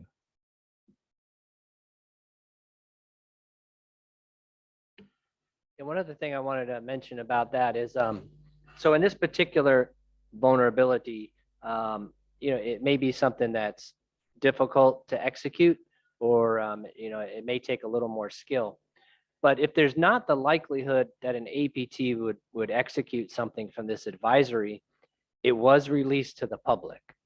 So now it's worse, because now everyone that looks for this, so maybe some of the financial gain actors, now that the information is out, there's a race condition of how fast other actors or even copycats or just people on the internet that want to see if they can figure it out, how long does it take them to maybe go into Shodan or some of these tools to find the devices on the internet, reproduce the attack, and do it for whatever their intent is. So when these advisories come out, even if it's not likely the APT would act on it, now it's public knowledge. So there's a lot of people trying to reproduce it. So there's a race between the other actors trying to execute it and you closing that vulnerability, and generally have a couple of weeks. That's very general, but a few weeks. But that raises the point about the threat actors, not only capability. So they might now, many people have the capability because the recipe has been put on the internet, but not everybody has the intent. And so it may be that the vulnerability was discovered by an APT, but there's nothing that they could gain from it. So say, for example, that the system allowed someone to be able to get into a building because they can now have access because they can override the controls. But if the APT is halfway around the world and really has no interest in getting into the building, they're not something of value to them, then you don't really have to worry about them. Are there other actors who would benefit from getting in the building? So are there some who would have an intent? You know, maybe there might be some of the joyride type of people, but there might not be a real, I mean, just the fact that you can do it doesn't mean it's of value to people. Now, if it is something that gives them access to your bank accounts remotely, maybe that's something a lot of people would say, oh, I'm going to have benefit from that. I am going to exploit that. And therefore, you need to mitigate immediately, because otherwise you're going to have major consequences. So again, it all comes down to what specifically is the vulnerability, and are there actors for whom they would have an intent to exploit it. And that goes back to that point I made about the CBSS scores and the SSBC scores. There may be lots of vulnerabilities out there, but that nobody cares about because it's not going to give them any advantage other than maybe messing with you. But what difference is that? You know, that's going to be low on your list of things to worry about. And so understanding, again, the likelihood and the potential consequences, and that's really where you're going to come up with your, what is your risk? What is your real risk that you need to worry about? Not some hypothetical risk just because there's a vulnerability. Because if you worried about every single vulnerability, you'd never get your job done. All that great information captured in our risk register and prioritized by consequence. Correct. Let's go to the next slide, please. I think we have our session summary. I think I passed it on to you. Yeah. Okay, so these are the things that we said we wanted to do today since we started this morning. So let's see if you have any questions on each of these, so we can close before we close out and make sure there's nothing left. If you have any questions on some of our objectives, you don't think that something was explained at a level of detail that we could, we'll be happy to do some of that now. And that's why we reserved a bit of time. So can you describe how cyber risk management is critical to any cyber program? You don't have to answer unless you have a question. Yes, I have the question. The question is about, I think it's not about the session summary here, but it's about the objective in the morning. That we objective, I mean the mission that we create in the first step. So I believe that many audience organization or me is not related about the IT so much. It's about the financial firm, the electric, the police, something. So the mission can be broad on narrow differences. Like my my organization mission is about the create the stable financial environment. So can we use that mission as the objective in the step one? Not related to the. Yes, I mean, so whatever your missions are, because if you notice, like our World Cup example, many of those missions weren't specific to the fact that it was the World Cup. So public safety isn't, you don't think of football as being a public safety issue, generally speaking. There might be safety issues to the players, but in terms of what they're actually doing, you don't think sort of a public safety. So I think that the fact is, when you talk about the missions, you're driving at what kinds of mission objectives there are for the organization, and then determine whether there's an intersection of cybersecurity with those missions that could affect it. I think that it's unlikely or very small cases where you could have a mission objective that did not have some cyber implication. And I say that because with the Internet of Things, there is virtually nothing that isn't connected in some way, and therefore liable to have create some kind of cyber risk. So I think the chance that you would have missions that are completely independent from any cyber risk is small. And going back to your point, so your mission is to have a safe and secure financial system. That mission clearly could be affected by cybersecurity kinds of things. So you should have that mission in your mission statement, and then figure out how could that be affected by some cyber related effort, whether it's your internal systems or whether it's systems that are connecting to you.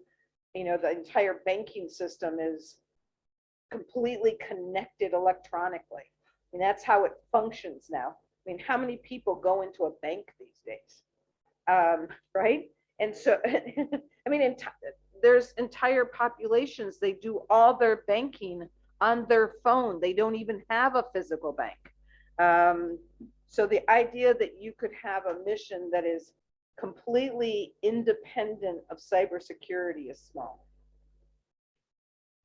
That is very great answers.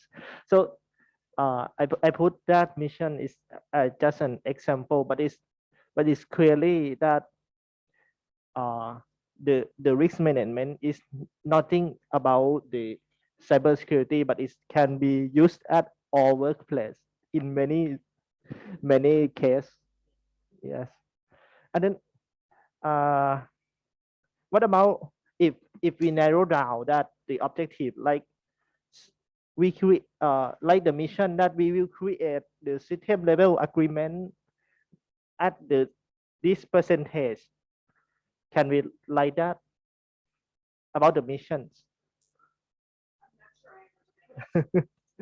I mean, can we narrow down the mission, like we will create the service level agreement at this percent or something?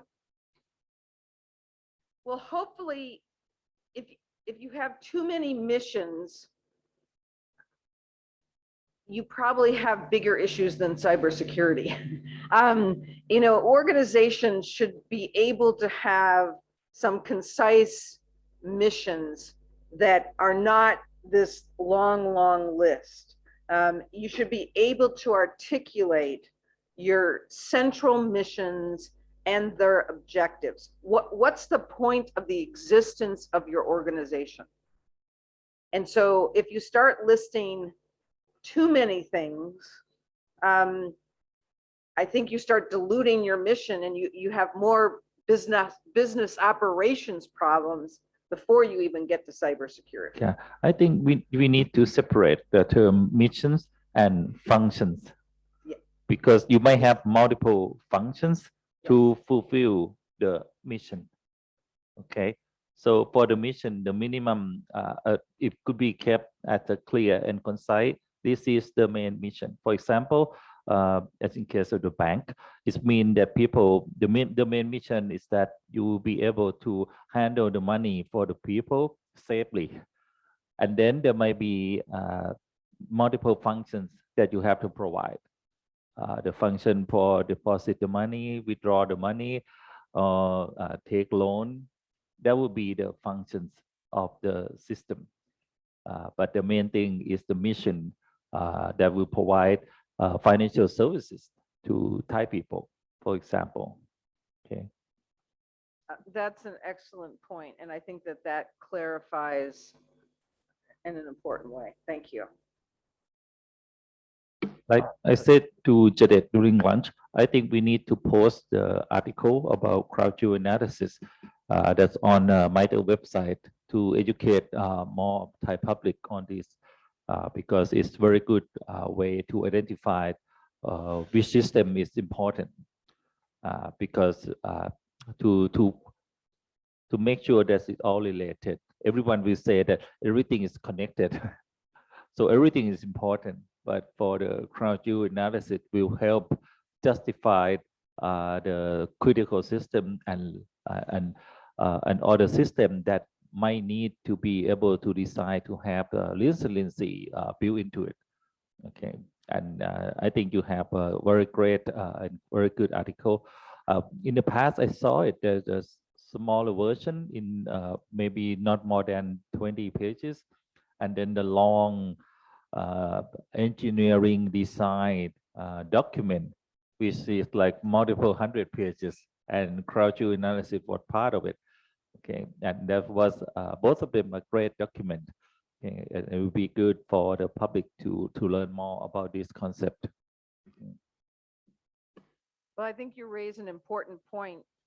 You can have a smaller, it may not be as in much detail, but something that can help explain it simply and make it usable.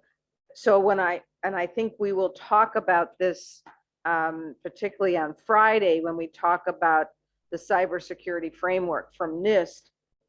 You can talk about it at a certain level, protect, defend, recover, that level, or you can start talking at the control level, which gets into the thousands.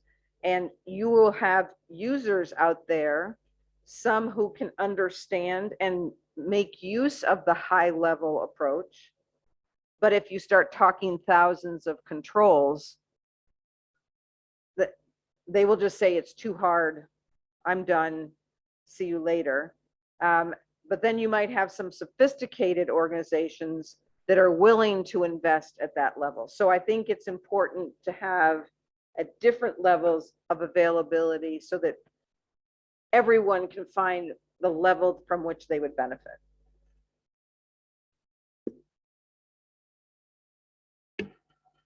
So I think we're fortunate that Group Captain Amor answered our second question. Describe the process of functions to consider when building a critical asset list. Check, green check. Do we feel comfortable we could describe the elements of a cyber risk register? So we did have the sample on the slide. I think the template is provided. Yep. Any questions regarding the elements in a cyber risk register?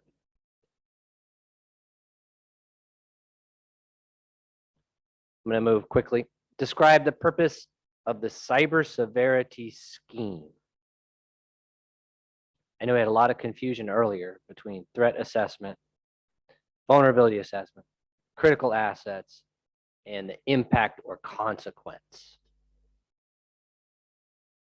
Could you give a sentence to describe the purpose of the cyber severity scheme?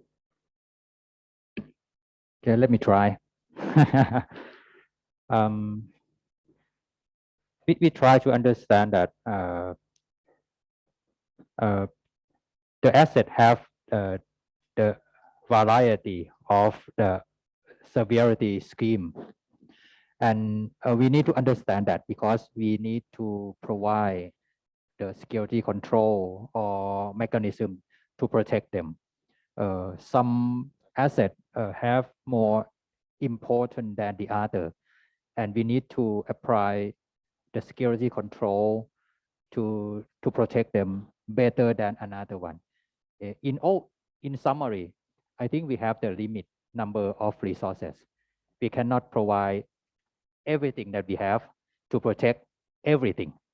We only have the limited resources, so we should provide to the asset that have more severity if the threat come to attack them. That's my thought. A+.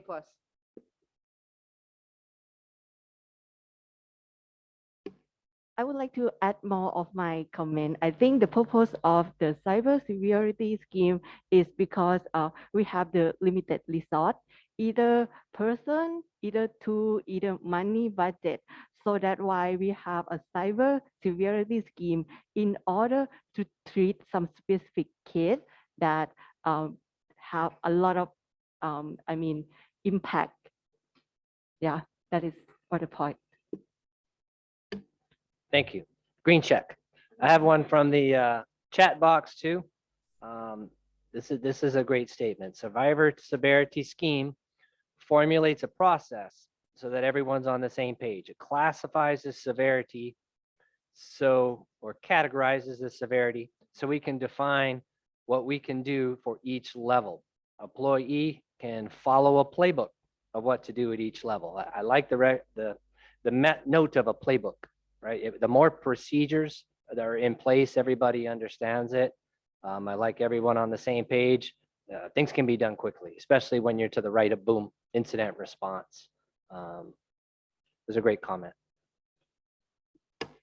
And I think the important point of that is that sort of playbook is really your cyber incident response plan. You know, that says, okay, in the case of this level of an event, this is what I need to do. This is my governance process. This is who is responsible. This is how decisions are made. These are how things are communicated. All of that happens, and the severity scheme drives that. And I think that that's the important piece that they're getting at. Right, and when we get down to the worker level, the person that's really on the keyboard fixing it. So once the incident response plan's in effect, you've got your incident response team, and the folks on the incident response team know that they have these playbooks, right? Because sometimes things are common. Denial of service, that's severe. Boom, hit that playbook action. So these playbooks, now we're not in strategic level anymore. We're down to the tactical level, coupled with the severity scheme with the consequences, the incident response plan, and these playbooks for that incident response team, that the 8 folks that are dealing with this, is a great comment. Describe the steps to define an cyber severity scheme. Wow. Maybe even talking too much today. Let's try that again. Describe the steps to design it. That's kind of what we did, yeah. I know. So, and I think Group Captain Judette, we have to give you the final slides to get them posted out to everybody, right? Thank you. I will try again. Oh,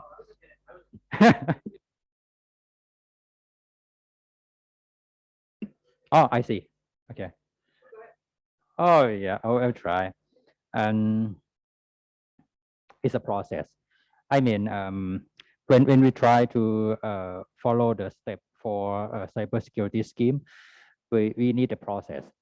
And after the process, it's not just one-time process.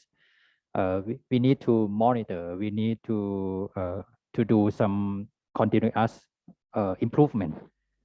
I think this is all the thing that I think right now. Thank you. Okay, and then the last bullet here is we talked about, that was describing the steps, and then we go through that process. And we had a few examples from CISA of how do we design it, and also the levels defined in the law. So there's multiple ways to design it and then exercise it.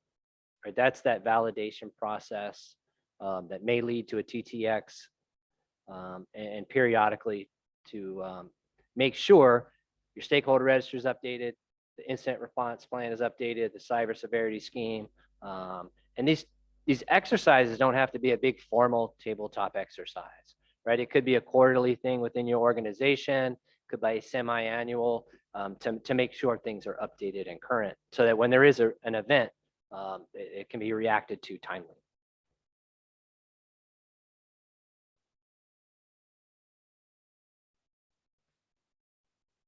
You have any comments? I'm gonna check this one last comment here.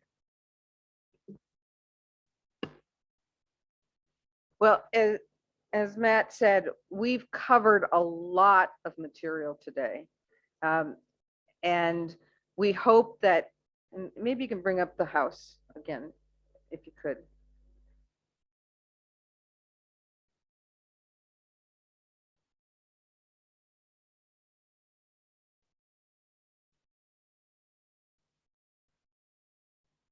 You know, that we're looking at this, you know, as yesterday we worked on the foundational piece.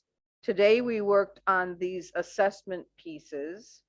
Tomorrow we're going to go to another room. We're going to go to the incident response and resiliency room. And so slowly we are building this house room by room. So eventually you can have your entire house, which will be, the roof of it is your strategic risk management, and you'll have all these necessary rooms to be able to do that. And so the point today was covering those upper floor rooms. Tomorrow we'll go to a lower floor room, and hopefully by the end of these 3 days, you'll feel that you have a good understanding of how these pieces all work together to maintain cybersecurity and to do strategic risk management. Because remember what we emphasized today, you should be making risk-based decisions, not arbitrary decisions, not, oh, today I feel like this is what I'm going to do. Make your decisions based on risk in order to maximize what you can do with the resources you have. Thank you for your attention today. And thank you for all your great questions and comments. You know, unfortunately, we don't have you all here in the room, but we're glad that you're willing to make the comments and do these questions that enrich our discussion, helps everybody understand this material better, and helps move the discussion forward. It helps us understand if there's something that's not clear and that we need to explain. So we really appreciate everyone's participation, even if they're not in the room. Everyone benefits from that. And we look forward to continuing our discussions tomorrow. Thank you. Okay, so that's conclude today's session. Tomorrow, what time we start for tomorrow? 9 a.m. Yes, 9 a.m. for NIST cyber security framework. Okay, and what would be the session for the afternoon? Yeah, okay, and the next one. Okay, so thank you everyone. Okay, so enjoy your evening. Thank you. สวัสดีค่ะจบลงไปแล้วนะคะสำหรับเวิร์กช็อปวันที่ 2ก่อนปิดขอเรียนแจ้งกำหนดการคร่าวๆสำหรับวันพรุ่งนี้นะคะโดยพรุ่งนี้จะมีเซสชั่นบ่ายอย่างเดียวนะคะโดยเริ่มเวลาบ่ายโมงถึง4 โมงครึ่งค่ะสำหรับวันนี้ขอบคุณทุกท่านนะคะที่เข้าร่วมการประชุมเชิงปฏิบัติการค่ะขอบคุณค่ะ